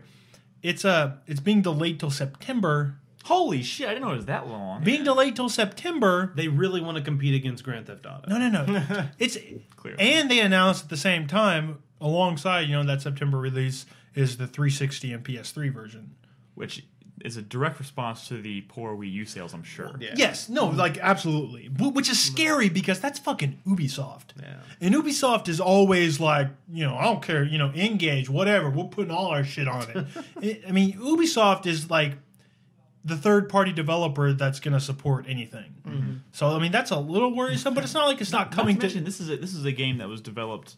I mean, it's a sequel. It already has kind of like this art direction that they kind of kept going from Origins. So like, I can't imagine this game. I mean, I'm sure it costs quite a bit, but like, it's not a huge scaled project. Like, it's not like a Call of Duty. They were comfortable enough to initially say this is an exclusive game. We can afford to release this on one platform and get by.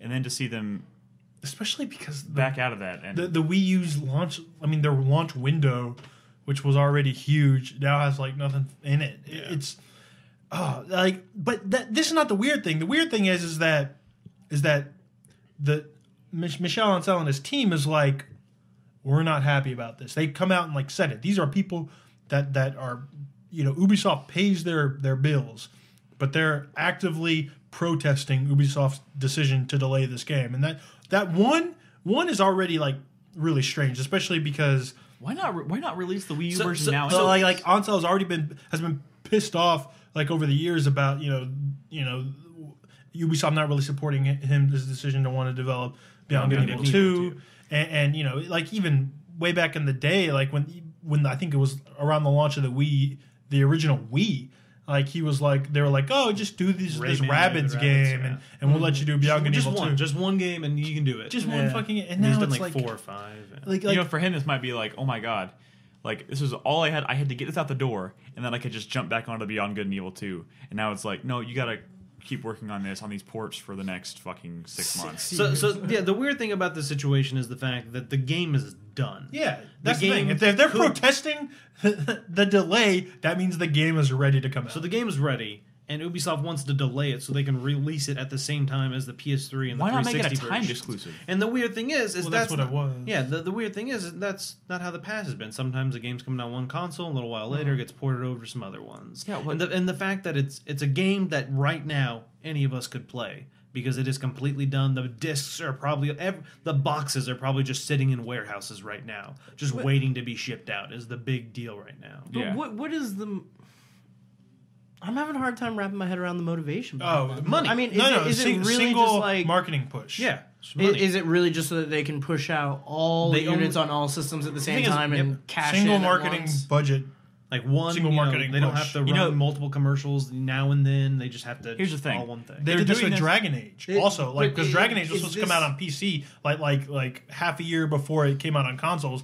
EA decided to, or BioWare, I guess it was EA at the time, decided to push it back. So there's a simultaneous launch. I guess what I mean, like, there's no reason to look into that as to being any sort of barometer on like how the game itself. No. If the designers themselves are begging, but Ubisoft to release the game, then there's no way. They're not fixing the game, and the concept is already sound enough. You look at Rayman Origins. I mean, it's like.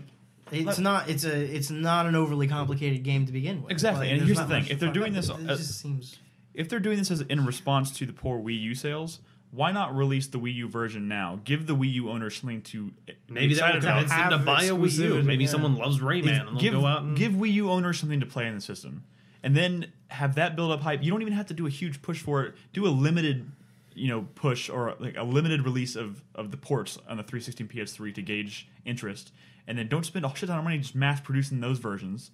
And I mean, like, there's no reason why you have to delay it and do it all at once. That seems ridiculous to me. Yeah. So I don't know. That's stupid. Yeah. And it probably does not bode well for the future of, Beyond Good and Evil 2. Well, I'm just concerned about their I don't want Michel Ancel to piss off Ubisoft anymore because I want Beyond Good and Evil 2, goddammit.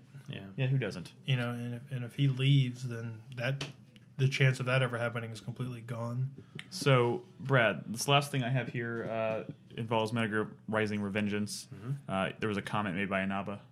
So okay. There's a screenshot out there of a game complete screen for Metal Gear Rising, and the completion time was 5.5 hours. And it's been circulating, and people are like, "What? That's not very long for a game."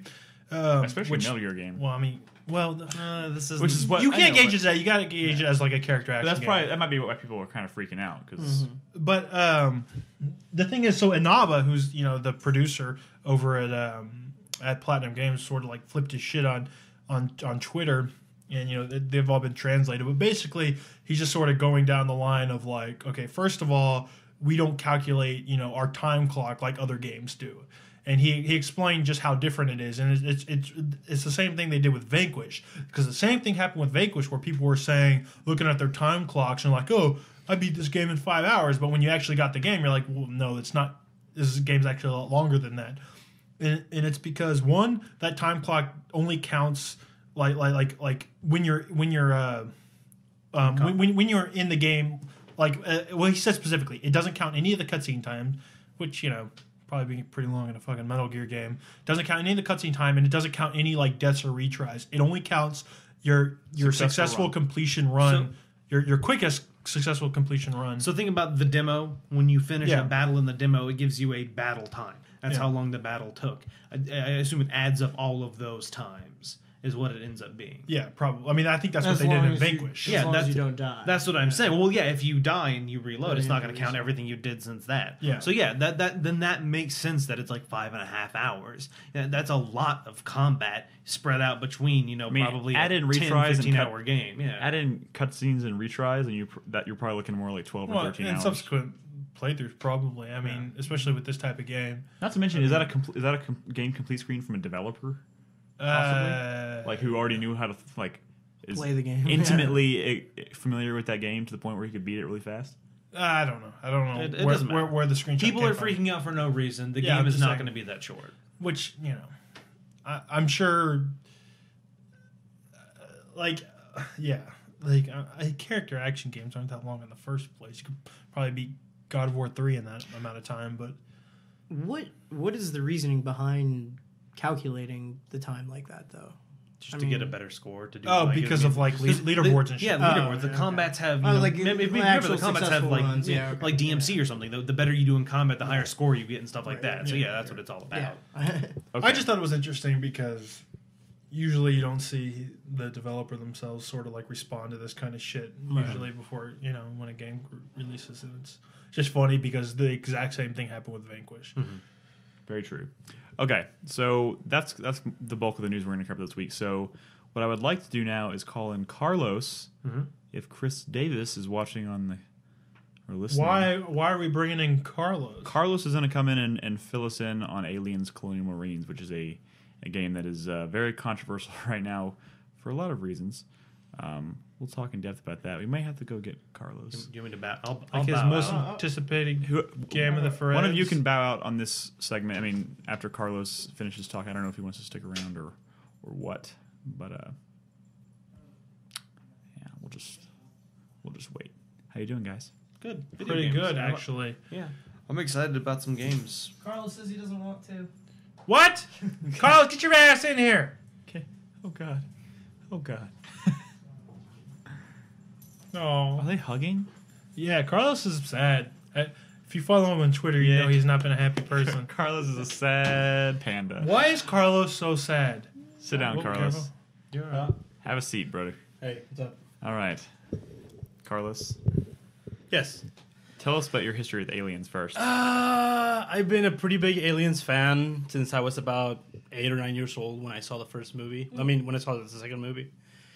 I actually remember getting a hold of the special edition when I was around 14 or 15 and actually tearing up a little bit when I played it for the first time, as the opening credits came on, because I was just so excited. Oh my goodness. That I was finally getting to watch, the uncut version of the movie. That's a pretty good version. Yeah, that's awesome. This is your number one film of all time? Yeah, it's my favorite movie of all time. I've been collecting assorted Aliens memorabilia throughout the years as well. Do you have the toys, the action figures? Yeah. Oh yeah, those are great, right?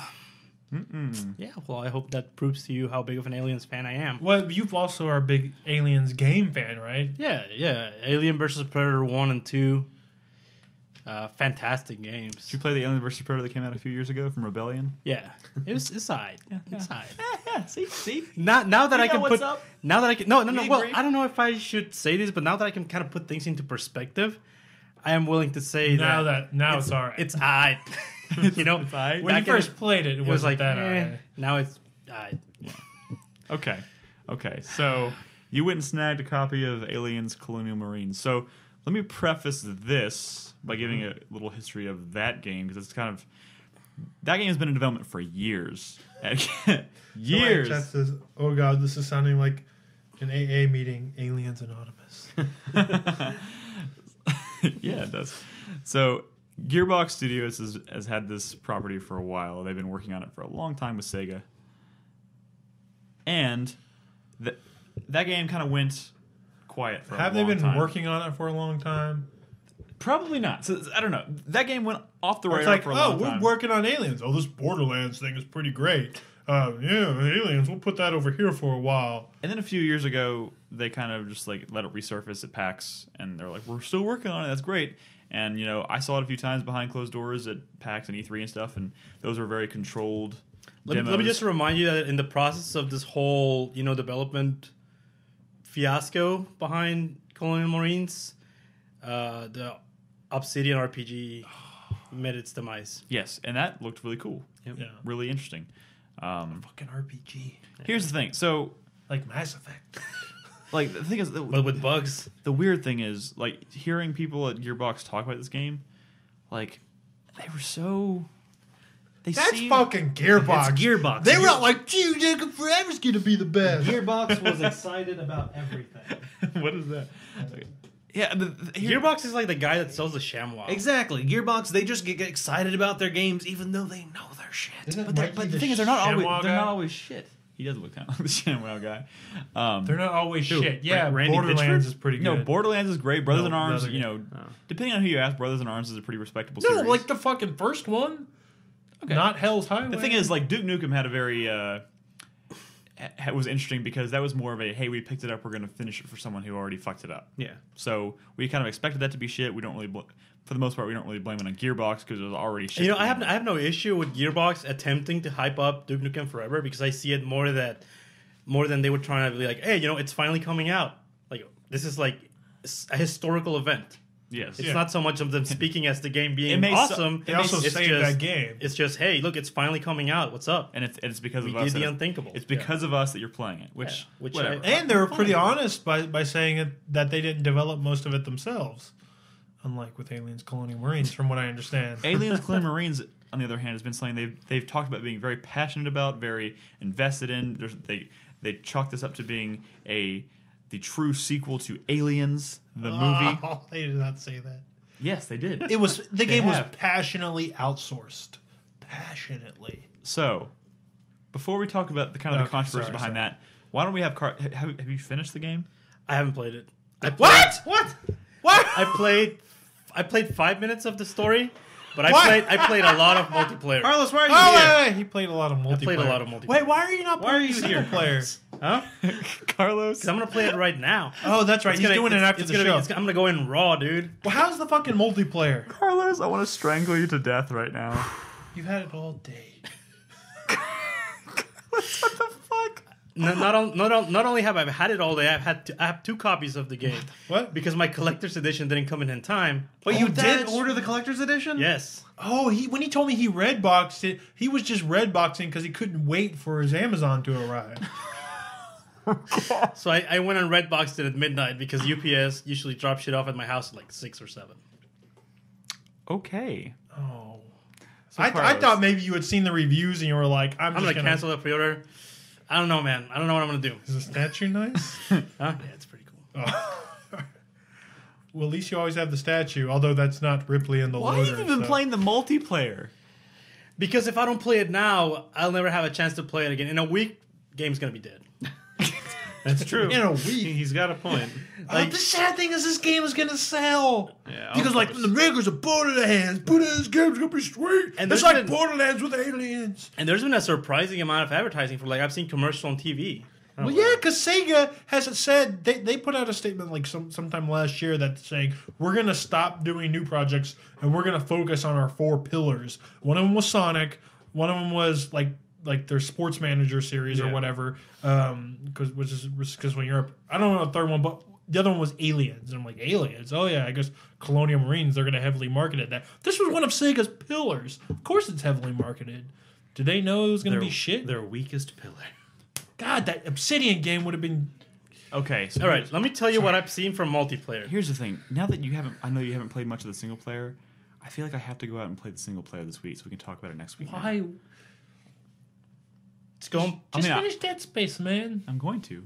Why do you feel the need to play a game you know that's going to be shit? Oh, because these are getting Duke Nukem Forever scores. Yeah. Oh, I know. God damn it.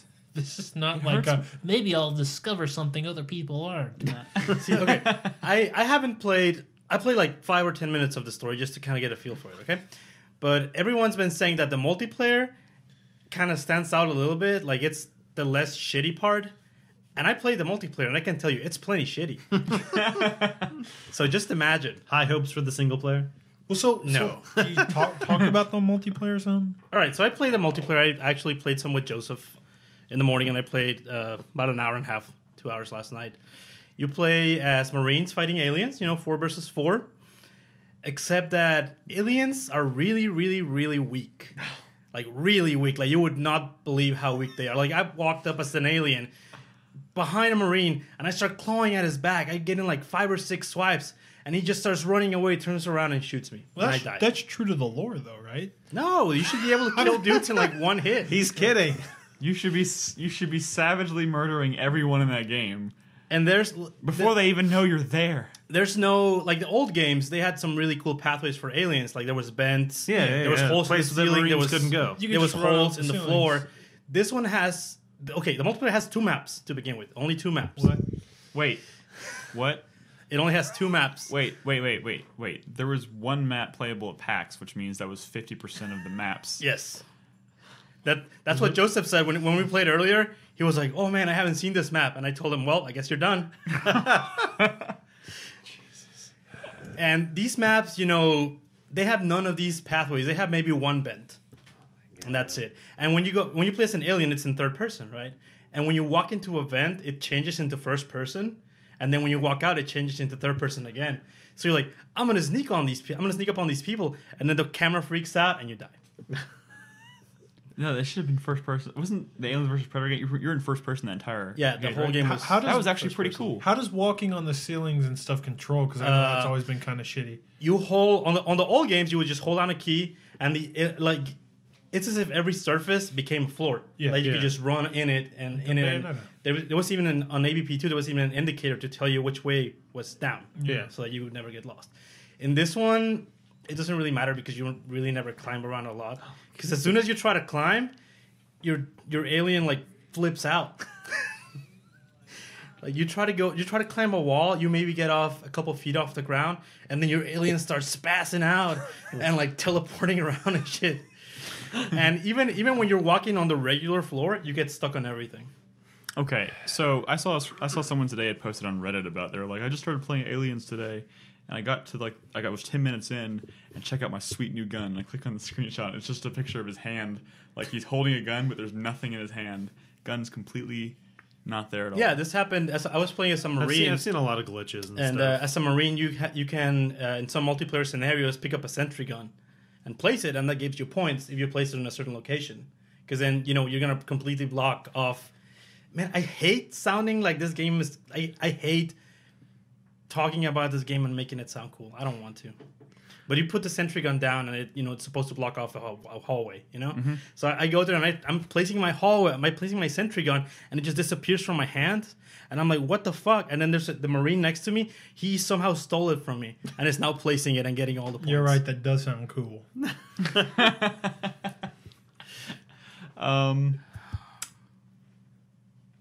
So, stay tuned after the podcast. Tune in for some live Aliens for the Colonial Trail Marines of action. Tears. Why? What? Just why? Here's the thing. Like this is a fucking IP that deserves so much better. Oh, of course. And Carlos gave them a lot of. I feel like the shitty thing. Okay, we'll talk in a second about the. It doesn't have to be an innovative game. Just make a decent game. Here's the thing. We'll talk in a second about the controversy surrounding the supposed outsourcing of the development. The shitty thing is, if Gearbox had actually devoted some of their team that was like devoted to making Borderlands so fucking awesome, this could have been a fucking great game. Yeah. Who knows? Like I still feel like Gearbox is a studio, very talented. They can do some really great things. Borderlands is an incredibly innovative game, which, like Brad said, this doesn't necessarily need to be Incredibly innovative. Yeah. See, I want to give you. I wouldn't say incredibly innovative. It's pretty cool. I want to give you. I want to give you two scenarios. Yeah. unique. Like, two scenarios. Okay, let's assume that the game would have actually come out and be, somewhat polished. Just all right, kind of like. I would if this game had been the quality of the Colonial Marines campaign and Alien vs Predator, the one that Rebellion did a few years ago, I would have been okay playing. You would have been like, okay, like I mean, it's a regular old plain game. That game, but at least I'm running around being a Colonial Marine, running around in the set of the movie Aliens, which is kind of cool. But then I think I love this franchise so much that maybe I need to hold these games to a really high standard. You probably should. I probably should. But then again, I think maybe the only thing that these games have going for them is the franchise that they're based on. So if you remove that, you had an even worse game. So I don't know how I'm supposed to judge this. I don't know if I should have really high standards, or if I should just ignore the fact that it's based on. You know what? I think they're doing is wrong because Aliens as a franchise. No. I mean, I think people's approach to doing Aliens games is wrong because, like, the reason people always it's not wrong. It's already been done and it's been done right. Yeah, that's the worst part about it. You can still get those. No, that's true. I'm not discounting the quality of those games, but I'm like that's inevitably going to be the argument when this game comes out is that it's been done before and it's been done better. So why not take a different approach to it? Why not have a game where you play the entire game as the alien? Like the Alien campaign in Alien vs Predator, while a little clunky, was pretty fucking cool. Like that would be 10 times more interesting. People would bitch about not being. They should make it like an alien game. Yes. And it's like fucking Splinter Cell where you're climbing around in vents. You're just trying to take up. It's like slower pace. People think I'm crazy when I tell them Alien 3 is my favorite Aliens. Well, I said Alien. I know. It's called Alien. The thing is, the premise when there's one alien stalking humans, like I think that's infinitely more interesting than a bunch of dude bros hunting down aliens with giant machine guns. So Alien. There's plenty of moments like that in the first two games. One Alien and Alien. I mean, 3. Alien. But there's dude Alien bros. 3 is not called Aliens 3. It's called Alien 3. It's a sequel to Alien 1. There's one alien, singular. There's also E.T., which is also an alien. I agree. If it was a Splinter Cell-esque game where you were literally you have access to vents and shafts and stuff like that, If you were and striking fear, or like the stalking stuff in Arkham Asylum. that's what I'm saying. So the ability to stalk people, Striking so fear into you'll your- hear them like, oh, you guys go that way and you two go that way, and I'm going to do this, and you can determine, oh, I'm going to go after these guys and do this, and you can have I'm all gonna this. corner that guy in a hallway and spit acid in his face because I Yeah. can. I'm gonna spit explosive acid on this wall to blow it up. No, I'm not. Just reskin Arkham Asylum. Like, the thing is, it'll work. Why not a fucking mod, an alien mod? the Someone thing get is, on it. like, if you look at the movies outside of Aliens, like I feel like the star of the movie or of the series is, or the central focal point of those movies has always been the alien itself. Okay. Why are all the games putting you in the shoes of humans? Because it's easier to program easier to it. do The it thing again. is, you watch those movies because you want to watch people get hunted by these crazy alien creatures. but the So like, put yourself in the shoes of the alien, not the it's people. much But harder to Aliens make an was alien cool than because it's like Somebody you know needs to try it and do it right, though. you That have would the be cool. motion sensor. It's like, oh my god, there's an alien out there. If done right, like that could be like that's a really great gameplay thing. Yeah. Yeah, Like fucking AVP, the Colonial the Marines. first AVP, you have all Yeah. these weapons, all these firepower, and yet whenever your thing starts bleeping, you freak out. Yeah. No, like that's soup, great. like it's. No, I'm not saying like Crazy. that's cool. I'm just saying at this point, You know- I would have been happier with something truly different than what we got with Colonial You know who I Marines. think could do a cool alien game? Ninja Theory. Monolith. No, again. no. Well, no. I not Monolith. Close. I would say Come on, the Riddick guys. Oh, Starbreeze. Starbreeze. I think they could do it. Yeah, they could. That'd be cool. Because in that Riddick game, you're kind of like stalking and whatnot. That game had a lot in atmospherically, I think had a lot in common with Aliens. Even the multiplayer mode in Riddick. Remember the one I played on the feed the other day? Yeah. That shit was pretty You cool. know what game Very came out Alien-esque. recently that has a multiplayer game that's very Aliens-esque? Natural Selection. Natural too. Selection 2. That definitely gives you the Aliens vibe. There's also a mod for Killing Floor, and I played it for a little bit, and it's kind of cool. Yeah. And the thing is, I'll like, just do that. even looking at Dead Space as a series, I think, especially the original Dead Space, kind of captured that vibe of like being hunted by Are you- aliens. have you seen the game on a 360, Nick? Colonial Marines? Yeah. No, not yet. I mean, Are you- outside of PAX, no. Are you gonna stick around to see it? I'll watch you play a little bit of it. Okay. Yes, I want to watch the first like 10 to 15 minutes of this game. I'll play a multiplayer match. Okay. No, fuck you're you. playing single player. You've waited. People want to see. I'll No, play one I've- match. People no, have to see this. I've played the they don't have multiplayer. to. I've played the multiplayer Colonial Marines months ago. I want to see the single player. That's what I've been wanting them to demo since they first announced this game, and they never did. Like they never let you get your hands on it. One more thing. I am going to 100% this game. You better, because you spent $100 on it. It's like when I played Jericho. Sorta. I played Jericho. You know what? I finished that game, so maybe I can make it through. Colonial I looked Marines. at the achievements. It's doable. Mercury's It's team. doable. What's up with Gearbox, man? This is I don't know. The thing is, now I'm infinitely more worried about. So here's the thing: Borderlands 2 came out last year. I played it for like a couple hours, and it just drifted off. I lost interest in it because same I here. loved Borderlands 1, but it's not a series I feel like I I needed. only played Borderlands 2 for like 10 hours. It's- But you Yeah. can say they're not bad games. No, they're great games. It's just that's not a series I felt neatly. The thing is, I think Gearbox is really great stuff with if they're gonna do something, I would rather them see a new IP like Furious 4. I thought looked fucking Oh, yeah, fantastic, that game, it looks amazing. and now I'm really concerned about it. well. I think they have a lot to prove. I mean, if all they really have is we'll put out another Borderlands game in a couple of years, and it's more of the same. Now here's the thing. Let's talk a little bit about the outsourcing, because if this game really is as bad as everyone says it is, a lot of that might be attributed to the fact that the game is supposedly rumored to be outsourced to heavily outsourced to TimeGate. The developers of Section 8. Section 8 and the Fear files, which are like Section 8 Prejudice. Yeah. Yeah. Fear files also being the But those were console pretty well expansions. received games. Yeah, but Pretty well received. the thing is, you can see how this game could have turned out so much different had Gearbox had their Actually lead worked on talent. it. working on I it. just want to know, what was that footage that they always showed? Like the very first It was the they only showed. good footage they had. Yeah, the only good footage they had. What was that? Was that just a concept? That's supposed to. Yeah, that's not even in the game. That's It's right not here. in the game? Yeah, that's not even in the game. With See, the- that's the stuff with- that I walked out of PAX going, that looks pretty cool. With the moving lights and stuff? yeah. Yeah. Nope. That's not the game. They It's a bait and switch, Nick. Remember the Rainbow Six Patriots concept video? That's kind of what that was. Wait, they had a I mean, the trailer? You know what's funny? I thought that shit looked bad. Yeah, me too. I was like, wait, where was the Patriots concept video? Outside of the trailer? The trailer. Yeah. I think that looked amazing. Yeah, but I mean, it's not the game. It's just what they want the game to look like. No, that's like the Prey video, where it's a trailer, but it's all to the perspective. You know, like like an attract reel or something like that. Yeah, but those are all CG pre-rendered stuff. Yeah. That's probably what this was. I'm talking that what they showed us at PAX was someone playing the game. Sure, someone playing the game. No, doesn't look CG at all. I mean, no, but they could still be like a render or something. Yeah, or like at least a target. That looked. I mean, even that looked.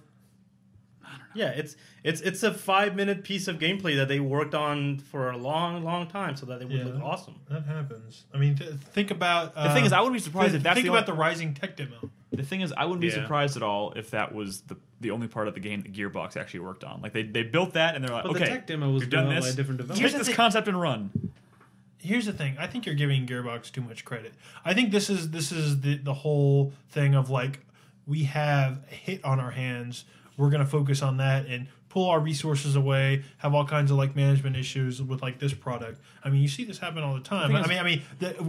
Supposedly this is what happened with Anarchy Reigns. Remember when Platinum got Metal Gear? Supposedly this is happening it's confirmed to have happened with Alpha Protocol, because they got Fallout. And they start on these projects early, and then all of a sudden, they ship Borderlands, and it's like this huge hit. They're like, oh, we need to start working on Borderlands too, because this made us a fuck ton of money. And all of a sudden, they just pull resources and talent away. If it wasn't Aliens, and if they weren't like as a studio, if the people involved like Randy Pitchford and Mikey over there weren't like super excited about working on an Aliens game, had it just been some random IP they had their hands on. Like, I feel like they would have just been like, oh, we don't have time to work on this, let's give it to somebody else. But since it's Aliens, they went behind people's backs and said, okay, we'll outsource this, not really tell anybody we're outsourcing it, so we can still say we made an Aliens game. And that seems shitty.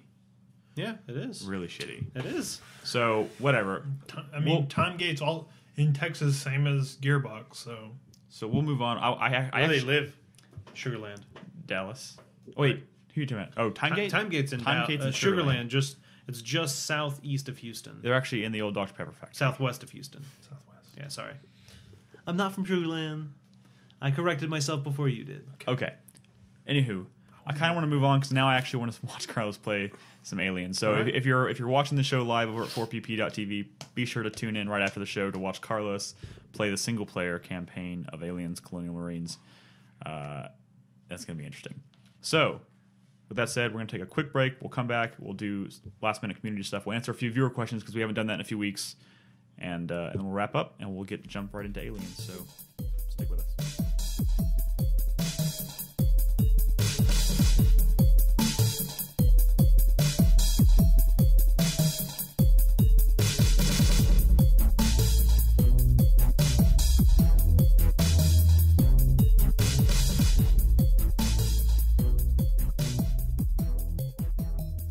And we're back. So, like I said before the break, we're gonna as soon as we finish recording this, we're gonna jump straight into some Aliens Colonial Marines. But before we do that, Nolan's gonna kind of take it away. We haven't done viewer questions since our 300th show, so we're gonna try and get back into the swing of things on there. So Nolan's gonna lead us through that, and then he has an announcement he wants to kind of make about. A couple announcements. Okay. Yeah, so community. Let's talk about some viewer questions. So first of all, this isn't an actual question, but it's something I wanted to bring up. It's Brosuke Hanamura in the forums. He was like, hey guys, I asked y'all's, he said, what is your opinion with nudity in video games? This actually goes back to a question on podcast 296 before Nolan sidetracked it into video stories. And I was like, what is this guy? I don't remember that. I don't remember doing that. So I was like, what was 296? Oh, that was when we all got fucking wasted. And so I went back and I listened to that. Show we barely remember. And I would like to personally apologize for my behavior, because literally I only remember the first half of that podcast. And I'm listening to the second half and I'm like, bad? I don't... Yes, I haven't gone back and listened to it. I drank a third of a liter of vodka and 2 beers. Was that when Mike was? That was Mike's birthday. That was Mike's birthday. I don't remember anything from the second half. There's a lot of screwdrivers. And I would also like to say that I do remember this conversation, though. And he's like, y'all didn't really answer my question. Well, first of all, it directly contradicts his question, which was, hey, guys, my question may seem weird, but in your opinion, what makes a game mature? Because in my opinion, blood and gore and language and nudity don't make it mature. They just make it feel more adult, which directly contradicts his current question. What do you think about nudity in video games? Well, we fucking answered his question because we actually talked for 10 minutes about maturity in video games. Like I remember that. Like we talked about in Walking Dead, the decisions you make they make a huge impact and stuff like that. So I'm not going to answer his question because bitch. And for the record, we did talk about boobies in the first segment of this show when we were talking about Dead Space 3. That's how we feel about nudity. Yeah. Okay, so as long as it's tasteful. Yeah. Craig from Washington. I mean, don't get me wrong. I like nudity. Who doesn't? In games? In anything. I like nudity in books, Craig too. from Washington. Hey, Craig from Washington. Rhino in chat. I was wondering, with all these titles being drawn out so long, i.e. Halo 4, Assassin's Creed 4, Call of Duty 3, are these ever going to stop? Can we hope that we start seeing new IPs from them, or are we doomed to see them kill themselves while they rot until we see Halo 9, Assassin's Creed Revelation, Super Assassin 8? Well, people will eventually lose interest. Whoa. So in my opinion, the certain games are just going to keep running. Like Call of Duty, I honestly don't see that going anywhere anytime soon. And it is unfortunate. I really wish they could rebrand it with something new. I wonder that, but I'm telling you, I mean, the same could have been said about, like, Tony Hawk, or like Guitar Hero, or games that just like fucking hit huge, were coming out every year and were kept doing awesome. Completely. Fucking Tomb Raider. That's true. Like there are franchises that just go Resident Evil. It happens. I mean, I guess it's what it takes. It just takes one bad. It takes one bad game, and so even a mediocre. The problem is they play the game so fucking safe. Like Call of Duty, at least. Yes. Yeah. They make them. They barely change anything. They put in some new maps, a couple of new guns, and that's it. So everybody gets what they love with better graphics. So and that's what's frustrating. I have not yet played Black Ops 2, and I actually intend to go back and play it. But I feel like that game was starting to look a little bit like that series was kind of running out of ideas.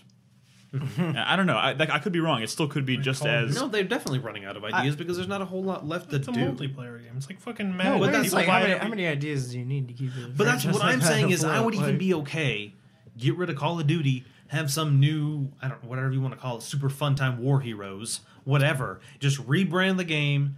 Make it different. Medal of Honor was huge, and it's dead now. That's true. Yeah, that's true. Well, that's what I'm saying. His question was, when are we going to start seeing new IPs? And the thing is, we do see them. It's just not enough. Here's the thing. We start to see them a lot new generations. And especially... with the new consoles. That's when all the new IPs are going to come out. By the end of the generation, you're going to see a lot of sequels. But here's the thing. Yeah. Also, especially in kind of regards to Call of Duty specifically, you're going to see a lot of IPs coming from maybe not necessarily the same studio. Like, Infinity Ward is probably kind of doomed to work on Call of Duty until something happens and that series tanks, which... could be a very long time. But talent that worked at that studio is now working at Respawn after that whole Activision Infinity Ward debacle that went on. The two people that are very closely tied to the success of that series are now working on a completely new IP. And so it could be argued that they were the ones that were tied to the success of Medal of Honor before they went to go make Call of Duty. So it's things like that happen that you should really like. So like when Bungie stops making Halo? Yeah, so here's the thing. People are going to be really obsessed with a series. They'll like it. They want to see something new, but maybe they don't spend a lot of time following the industry as closely as, say, people like we do. Yeah. So they kind of don't see a lot of the stuff, or they don't know enough about the stuff that's coming on the side. If anything is going to encourage you to pay attention to the news and see what's going on behind the scenes, that's where you're going to kind of stumble across new projects that you should be caring about. Yeah. Like if you want to see something new from the guys that make Call of Duty, watch Respawn. But if you don't kind of follow what's going on with that between Activision and Infinity Ward, you may never see that coming. It's like high-profile departures. Yeah. Although I would say Assassin's Creed Revelation, Super Assassin 8 sounds like a great game. Yeah. I can't wait for it. Although they said, I think, come on, today. That's in the news. Assassin's Creed 4, or whatever the next major Assassin's Creed one is not going to star Connor, and it's not going to be in the same time period either. I am happy and... Now here's the thing. Are they saying... Optimistically... Wait, did they announce it for this year? No. Here's the thing. French Revolution. I'm kind of unsure if they're implying that the next entry in the series or the next numbered entry in the series. Maybe the property you get is the Louisiana Purchase. That's God damn it. oh, but then you gotta That's live a in lot Louisiana. of. That's a lot of. No, that's a... Okay, anyway. Shane from Louisville, Rorix in the forums. Whatever. What up, 4PP? How about a big hypothetical? Let's say that the Wii U bombs to such an enormous degree that it knocks Nintendo out of the console industry. Where does the franchise go? Would they Where do they and their franchises go? Would they merge with Sony and present a united front against Microsoft? Would they go independent and start making cross-platform games? No, I think they would just fall back into being... How close to reality do you see Nintendo Not at all. backing out or being forced out of the Even if the console Wii U races? ends up being like a GameCube or whatever, they still have the handheld market. And the handheld market is still huge in Japan. It's huge in Japan. And here's the thing. And it's still pretty big everywhere else, as long as they have fucking Pokemon games. So the problem is Nintendo needs... So it's easy for Sony and it's easy for Microsoft because they have their hands in every fucking cookie jar. Sony makes like everything under the sun. Microsoft has their computers, has their software, has all the stuff they can fall back on if their profits go a little low. Yeah. Nintendo has video games. Yeah, that's it. Yeah, that is true. And so I understand to a point what he's saying. If they bomb, it hurts them hard. Like when Sony bombs, they still have fucking toasters and MP3 players and like TVs, everything. Sony sold the fucking sold a building recently to like for like some insane amount, like $1 billion or some stupid amount of money. Or multiple billions or some shit. I'm pretty sure Nintendo has 2 buildings. Yeah, they sold a building recently just because they needed the money. I guess so. That's what I'm saying. Like I understand where he's coming from in the fact that when Nintendo bombs, it hurts them. So they do have the edge in the handheld gaming. But the problem is, and I hate to admit it, is handhelds are moving towards cell phones and tablets a lot. Of course they are. And so that's the problem is people don't want to go out and buy $250 handheld console when they already have a $200 tablet that can play better games. So what you're saying is Nintendo's going to start developing tablets. Well, I mean, that's kind of... You never know. The thing is, like, as of now, Dragon Quest, Monster Hunter, Pokemon, Mario, they're all still on the DS. Well, that's what he's saying. Are they going to start maybe developing games for different platforms in that case? Developing games for tablets. Here's the thing. I don't think anything was... Even if the Wii U does not perform well, I think... here's the thing is the If it Wii... doesn't. the Wii... Because it's not the Wii was well. kind of a fluke. That was insanely It was successful. gimmicky, and it was a fluke. No one knew it was going to be that big, and they probably were like, "Yeah, popping the champagne, we've made it big." And then all of a sudden, a few months later, it's like the thing is, I think cares even anymore. consumers freak out a little bit after seeing the success of the Wii, and then going back to like the success of say the GameCube. Yeah, because that was before the Wii came along. That was kind of what Nintendo was, and they didn't have any major problems there. So the Wii U, even if it fails in the long run, I mean, that's not going to be the death of the Wii U. It's not going to be the death of Nintendo. If anything, it may mean they drop out of the console race in the following generation. You never know.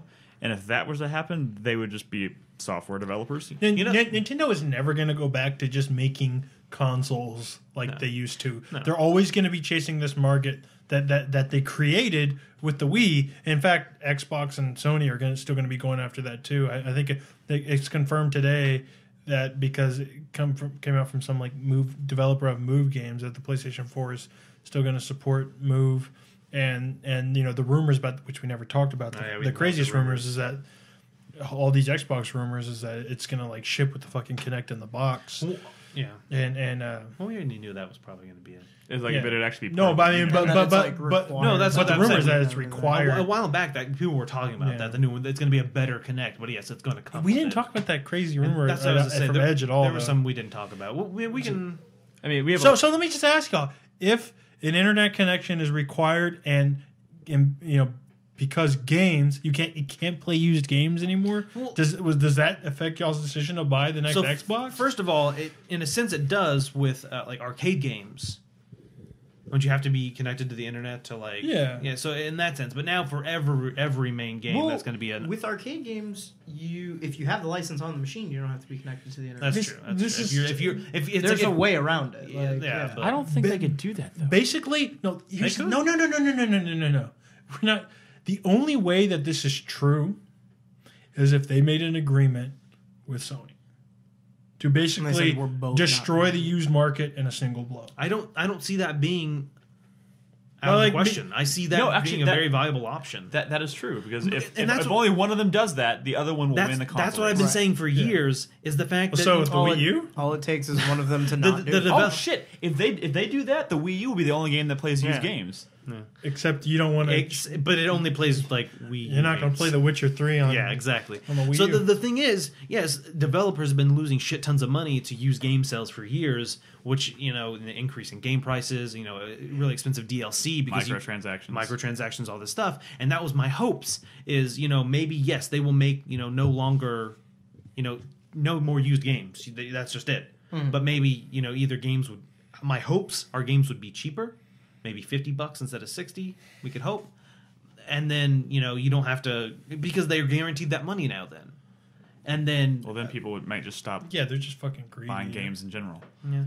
No, it'll become like the PC and people start pirating games. No, that was my hopes were either that was the case, or you would pay the regular price, $60 or whatever, and then the DLC that comes out with that game would be free, or they would just include it when the game comes out. Those are all just rumors, though. Okay, so let's... is there another viewer question? One more question, I think. One more question this week. By the way, if anyone wants to submit a viewer question for next week, by the end of this show, there should be a forum thread in the forums at 4playernetwork.com where you can leave questions for next week's podcast. And at the end of the show, we'll go through as many as we can get through in the show. So head over there, make an account. It's free if you haven't already, and leave your question. We'll get to it next week. But Nolan? Come on. Nolan? Your phone? There it goes. It wasn't responding. I was like, what's going on? Okay. So this one, Big Boss likes cheeseburgers in chat. Hey guys, has there been games that have been overlooked and may even given less than... What they're saying is games that have been overlooked and given bad scores, but they have a really good mechanic underneath them that you've enjoyed. Oh. Their example was like Max Payne 3's... Max Payne, the original Max Payne, the bullet time. You know, that was a really Wasn't that critically acclaimed? Yeah, that's what I'm saying. Like that... Like it had a really good mechanic. That was, you know, the first time bullet time was, you know, really used and stuff like that. Yeah, it made it feel like a badass and stuff like that. You know, is there a game like that that's maybe not as well received? Okay, it's not well received, but it had something underneath that actually made it a good game. Yeah, this isn't mechanical. This is kind of just... I don't want to say it. Thanks, you guys are awesome. Oh, you're awesome too, big boss. This may not be as deep as he wanted to go with the answer to this question, but, you know, Devil May Cry 2 game's, you know, not critically acclaimed, quite the opposite actually. But actually, wait, never mind. Devil May Cry 3 had the thing where you could shoot over your shoulders, so you can shoot in different directions at the same time. Yeah, a whole style that was based on that. Yeah. Okay, I forgot about it. For some reason, I was thinking Devil May Cry 2 was the only game that had that feature, and I was like, why was that? But that's an example of the fact that when Devil May Cry 2 came out, it wasn't as well received, but that was a really good mechanic. But yeah, that was the one thing I was like, God, I feel like a fucking badass. And clearly it was good enough that they brought it back in 3. Yeah. Mm-hmm. It might have been in 4 too with Dante. But I'd say something like the conversation system in Alpha Protocol, a game that had issues, I think definitely made that game even more memorable for me. Mm-hmm. Just because, you know, it like that thing is a lot of the reasons why is like the main reason I also like The Walking Dead, which, you know, I think is a pretty, you know, iffy game in terms of everything else outside of conversations, but that conversation system made that game. Mm-hmm. You know, we joke around a lot about Jericho.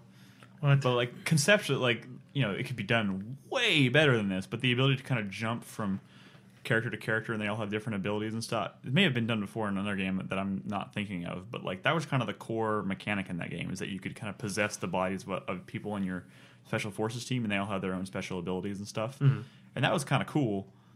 But everything else in that game was kind of poopy. So I don't know. Just a thought. Yeah. You never know. I don't know. Like going back to, like, I'd mentioned Predator's Concrete Jungle earlier in the show. that was a terrible game.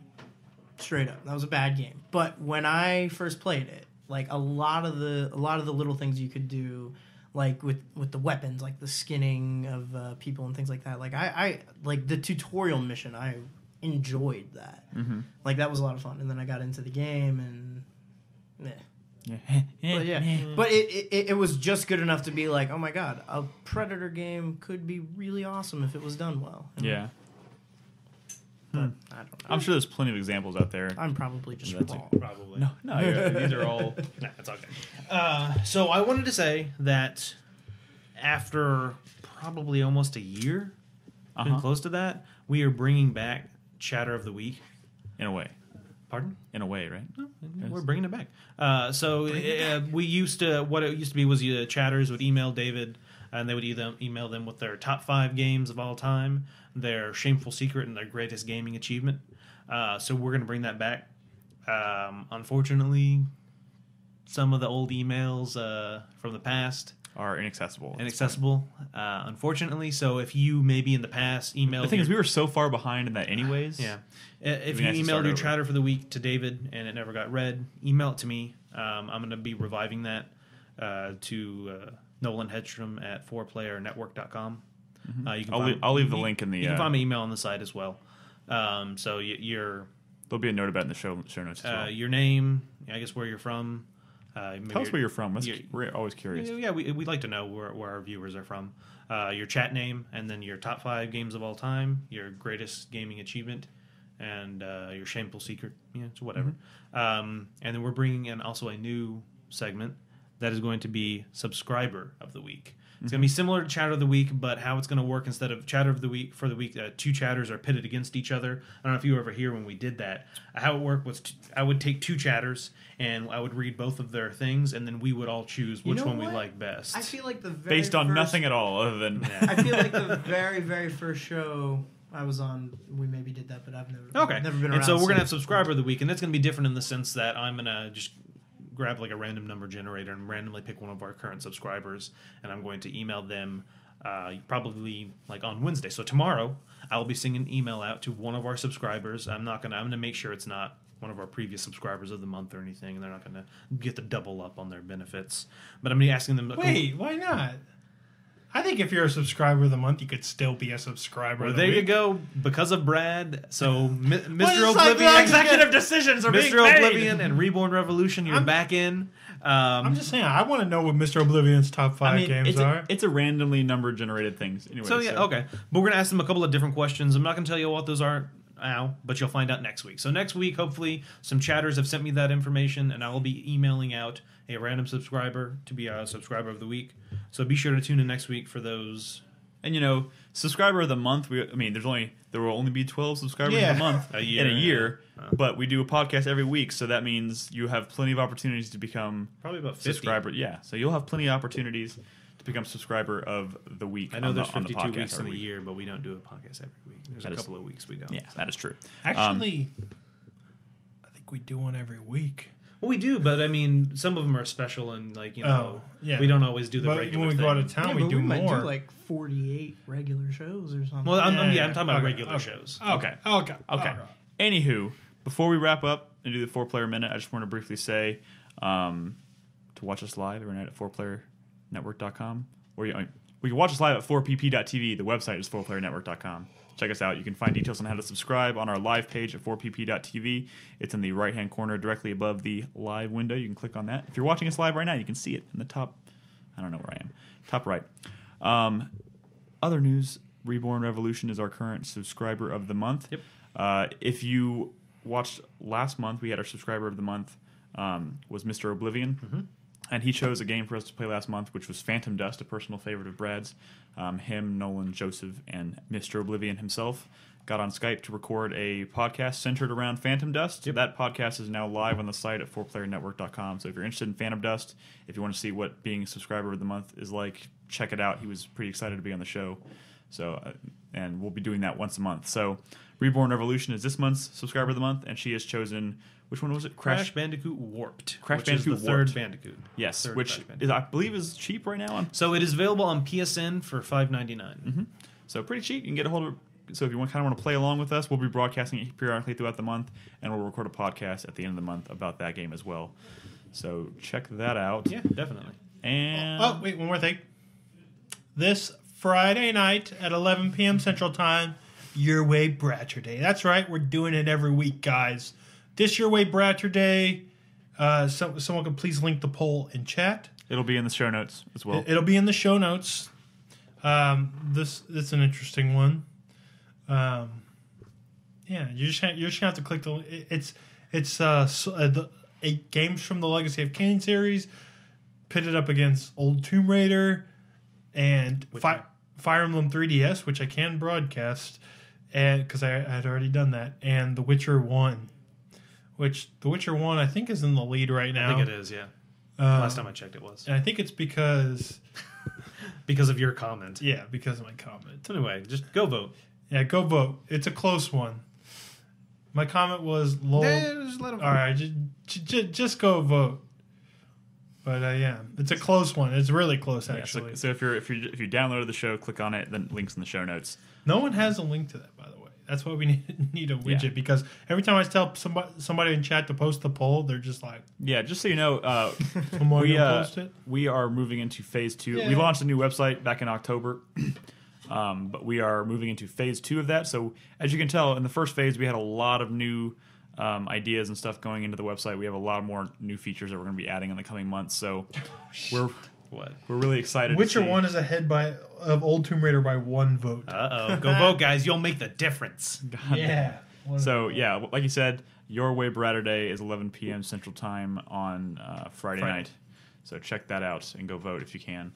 And with that, we're going to go ahead and wrap up the show with the 4-player minute. We each say something we're hyped about, our shameful secret, our sweaty palm, and our fuck you.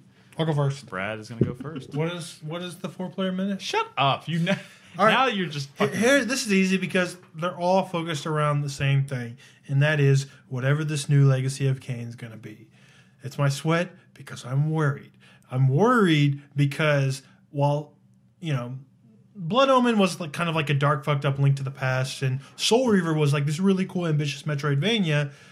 This series kind of got like less and less interesting. Soul Reaver 2 was a lot more linear, and Defiance was like level based, and Blood Omen 2 is just garbage. So I'm a little worried that even if they make a new one, like what kind of thing do they make it? Because it's been so many different things, I was worried about when they were making that new Parasite Eve for the PSP game, like, well, 1 and 2 are such different games. What is this new one even going to be? Because it could be either one of these things. Actually, turned out to be something even stupider.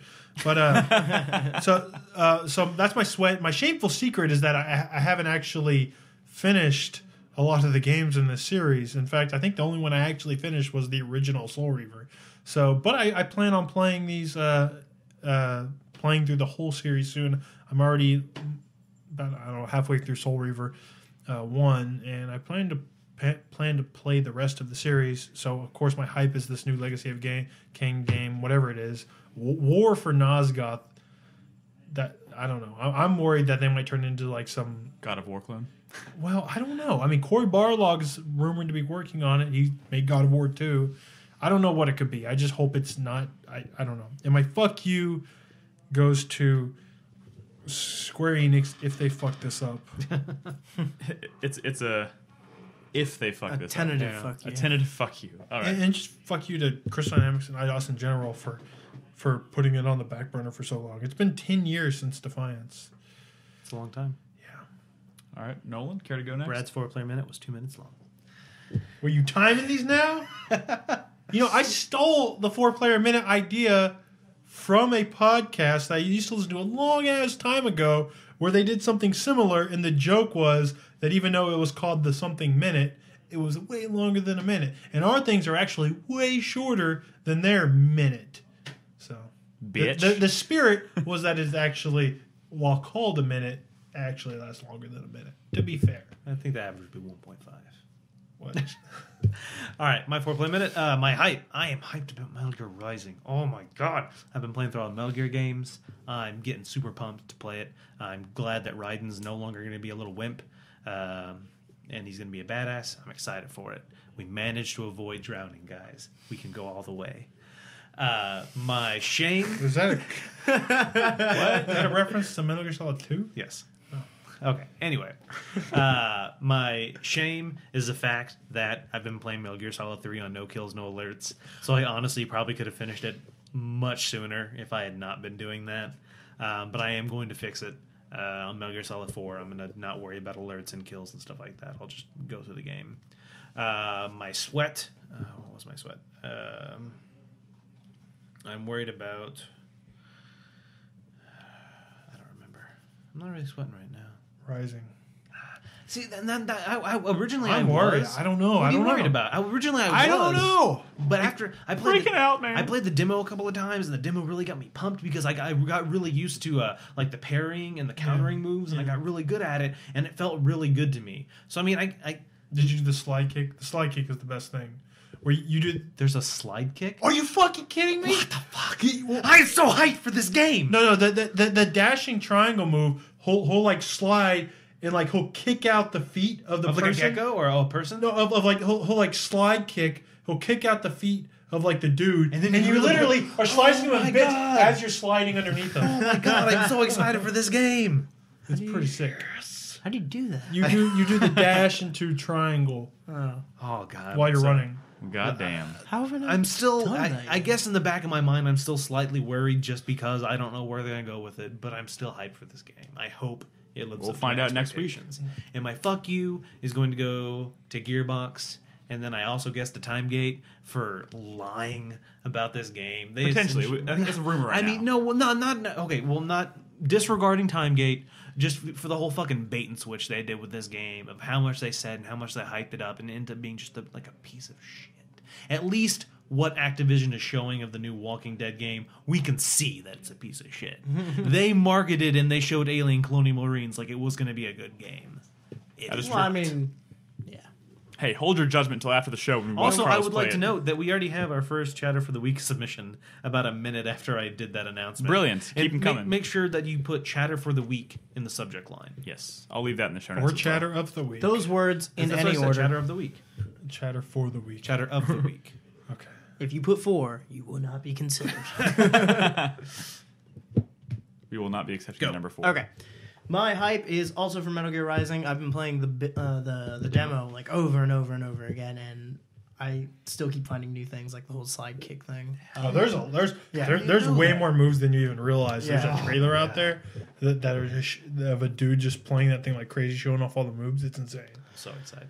So yeah, awesome. Can't wait for that. My sweat is this whole new Batman game thing. I fucking love Batman, you guys. I love Batman. And if we they all put do. out after doing 2 fantastic Batman games, if they put out another what was the one on like Any GameCube of and them? PS2 Batman like Rise game. of Sinzu or something. Rise of my Sinzu is God. the one I'm specifically thinking of. Batman Begins. If we go back to the dark times of Batman games, I'm Well, it's specifically another Arkham game. I Just know, because it's but, an Arkham game doesn't but mean... that doesn't mean anything. Well, I mean, it's not like. Why did they get rid of Gotham by Gaslight? See, that's one thing. That looks so That would've been amazing. cool. That looks That like would've it would have been really That's cool. a really good Elsewhere story if you've never read it. Yeah. I was so enjoy that excited and so disappointed at the same time to Or find out it was Elseworld. canceled. Y'all are in love with more By the way, premise than the show. if somebody, yeah, I mean, we didn't see anything, but I mean, conceptually, No, I saw there was There's gameplay like- footage. I mean, ridiculous cake. out like pre. It was horrible, but I mean, just what they showed, I thought had a lot of potential. If anyone doesn't know what we're talking about, go to 4playernetwork.com and just do a search for Gotham by Gaslight. I posted about it a long time ago. Yeah. It looks really interesting. Sorry, continue, Chris. My shame for the week is that I actually didn't play that much over the weekend. I wanted to get farther in Dead Space than I actually have. The reason I didn't, well, there was 2 major factors to that. Saturday was San Antonio Insanity. And contrary to that's- popular belief, that's everything is in fact bigger in Texas. Are you referring to the dick that you encountered on No, Saturday? I'm not. And then Sunday, a guy What? on the highway. Oh, Yeah, I got stuck in traffic for like 3 hours, mean Sunday? which was like my free time Yeah. part of the day. You mean Sunday? Yeah, I Sunday. thought you said Saturday. No, Sunday. Yeah. But the thing is, you got stuck in traffic 3 hours going like 15 miles. Oh my god, no, it wasn't even. It was like 5 miles. Oh Jesus! It was from the outlet mall up to 45. That's why you bust out From your the DS. Round Rock outlets, 245 took you 3 hours. Jesus. Yeah, That's like 5 miles. ridiculous. So that's why I didn't get any farther in Dead Space. And my fuck you for the week, just EA. Just because, I don't know. They didn't do anything like super blatantly offensive, but just like Just because when you pop in Dead Space 3 and you go and you look at the DLC content, and they've just got fucking packs and packs and packs of costumes and guns and all this bullshit. It just makes me feel slimy. It's like the game has been out a week now, exactly 1 week, and they're just... They are peeing in your mouth and telling you it's raining. Yes. Okay. They're not even trying to hide Fury. it. They're just like, hey, open your mouth. Interesting. Fuck you.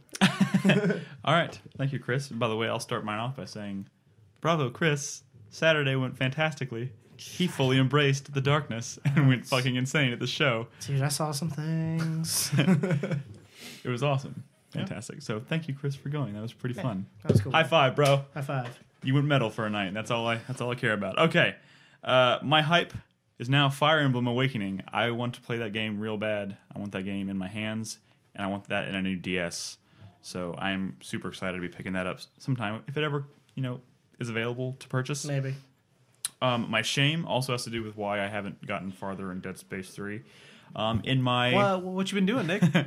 in my stupid, ridiculous excitement for Man of Steel, I've been watching a stupid amount of Smallville. Oh, how much is a stupid amount, Nick? Like, Are you rewatching? No. Okay. When I first watched it, like a long time ago, when it was first airing, when I was younger, after Buffy tragically ended, and I was sad, so I started watching. Ended. Yeah, I was sad, dude. I love that show. It's one of my favorite shows of all time. Shut up. No. I'm more on this Smallville thing. No, That's like let me you're finish my excited about Let me the finish my new story. Aliens movie, so you're gonna play Aliens Colonial Let me Marines. finish my story. I watched. That's why it's a shame. I watched up to like season 7, I think, back then, and then I fell off. I just stopped. I think Lost started up or something. And I started watching that. And Lost never went back to it. And now I'm fucking super excited for Man of Steel. And I was like, maybe I'll go back and finish that series because I want some Superman. And there's not any video games to watch. I'm not a huge fan of the movies. There hasn't really been a movie so far that's been. The Christopher Reeve Superman? I maybe the first one. I like the first one. What about Did 2? I don't know. Come on, 2 with the cellophane S, like whatever. 2 my was God. badass. No. Why do you think Zod's Badass- in this one? badass is because not a 2 word. was awesome. Badass is not a word I would use to describe. I put classic Superman kind of in the same boat as maybe not. No, I don't want to put it in the same boat as like classic Batman because that's a little farther. And But Richard Pryor was great. I did like Richard Pryor in 3 as the programmer. And I thought The that point the is- evil son Superman was cool. the point is like Anyway, I liked a little bit of Superman Returns. why aren't you watching like Lois and Clark? I've already seen all that series, and I didn't. It's so much better than Smallville. watch the old fucking cartoons. Yes, Yeah. yes, the Superman cartoons from the 90s. I know. I'm so ashamed. much better. I'm ashamed. Oh, Even yeah, the Justice League cartoon. I'm ashamed. Wait, I'm referring to the ones from like the 40s or. Oh, like the old serials. Yeah. maybe. Where like when it Maybe was not still that just far. like a shield Hey, on the yeah. chest. And Hey. stuff. Hey, I'm the shame. The real shameful part is I'm His enjoying eyes it. always look like You they were love falling. Kristen Krug. That's why you're I watching. do love Kristen Krug, but There's she's out. nothing She is. wrong with She that. has been out of the show since season 7. Yeah, she did leave. I watched like 4 episodes of that show. Yeah, that's fine. He has better taste than you. Yeah, he does have better taste than me. But you know what? I'm enjoying it. Oh, no. The thing is, at the rate I'm going, I'm going to be finished with the series in like 4 days. So, and then I have to find another way to. This guy. That's Yeah. a lot. Yeah, That's a bit especially when much. every season is 22 episodes. Yeah. Did they ever find Luther? Uh, I remember he went all crazy and no one. Thought knew you only where watched he 4 was. episodes. The promos. yeah, that happened in season 6, you motherfucker. Brad watched them. No. 7 or No, something. I swear to God I hadn't. But I remember the promos like Luther's going crazy or where did he go? No, He went disappeared. crazy? He disappeared for a No, while. he found out about Clark at the end of one of the seasons, and then like the Fortress of Solitude fell on him, and then the next season, I've like, seen this, but I don't remember that. the next season, like he dropped out of the show. He went to go do something else. So they like He was really good in Pool Hall Junkies. He grew hair. He's a good Sorority actor. boys. Oh my God, he wasn't that. Oh, Jesus. Man. Anyways, we're moving on because my Yeah. 4-player minute's going long. But I don't know. I'm enjoying that show. dick. It's cheesy as fuck. But man, I can't tell you how excited I am for Man of Steel.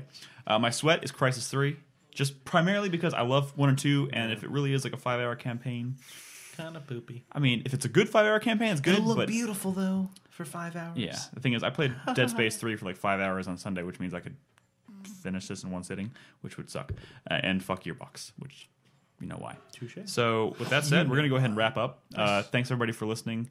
We'll be back next Tuesday with episode 306. Happy Mardi Gras, everybody. Check out the site. It's 4playernetwork.com. Blue chat, show us your boobs. Okay. 4playernetwork.com. Check us out. Find us on iTunes and subscribe. We really appreciate it. And of course, don't forget to watch us live every night over at 4pp.tv. And if you want to help us out and support us, subscribe. It's $5 a month, but it helps us out quite a bit, especially since $4.99 a month. Yeah, $4.99 a month. You know, it helps us out. You get a chance to be subscriber of the week, subscriber of the month. We're working on additional benefits as well, and it just really helps us support us. We really need some subscriptions. Ad revenue tanked when Twitch got bigger. Technically, so. ad revenue is non-existent Exactly. So because Twitch won't give us our money. So right now we're it's not that. I'll talk to you in a second about that, but I figured that out. Okay. Anyways, it just really helps us out, so we really appreciate it. But anyways, that's it, guys. Say bye. Everybody say goodbye. Bye. Bye. Bye. We're gonna go watch. Later. We're gonna go watch Carlos play Aliens. I'm gonna watch Smallville until I can't keep my eyes open anymore. Bye. Peace out.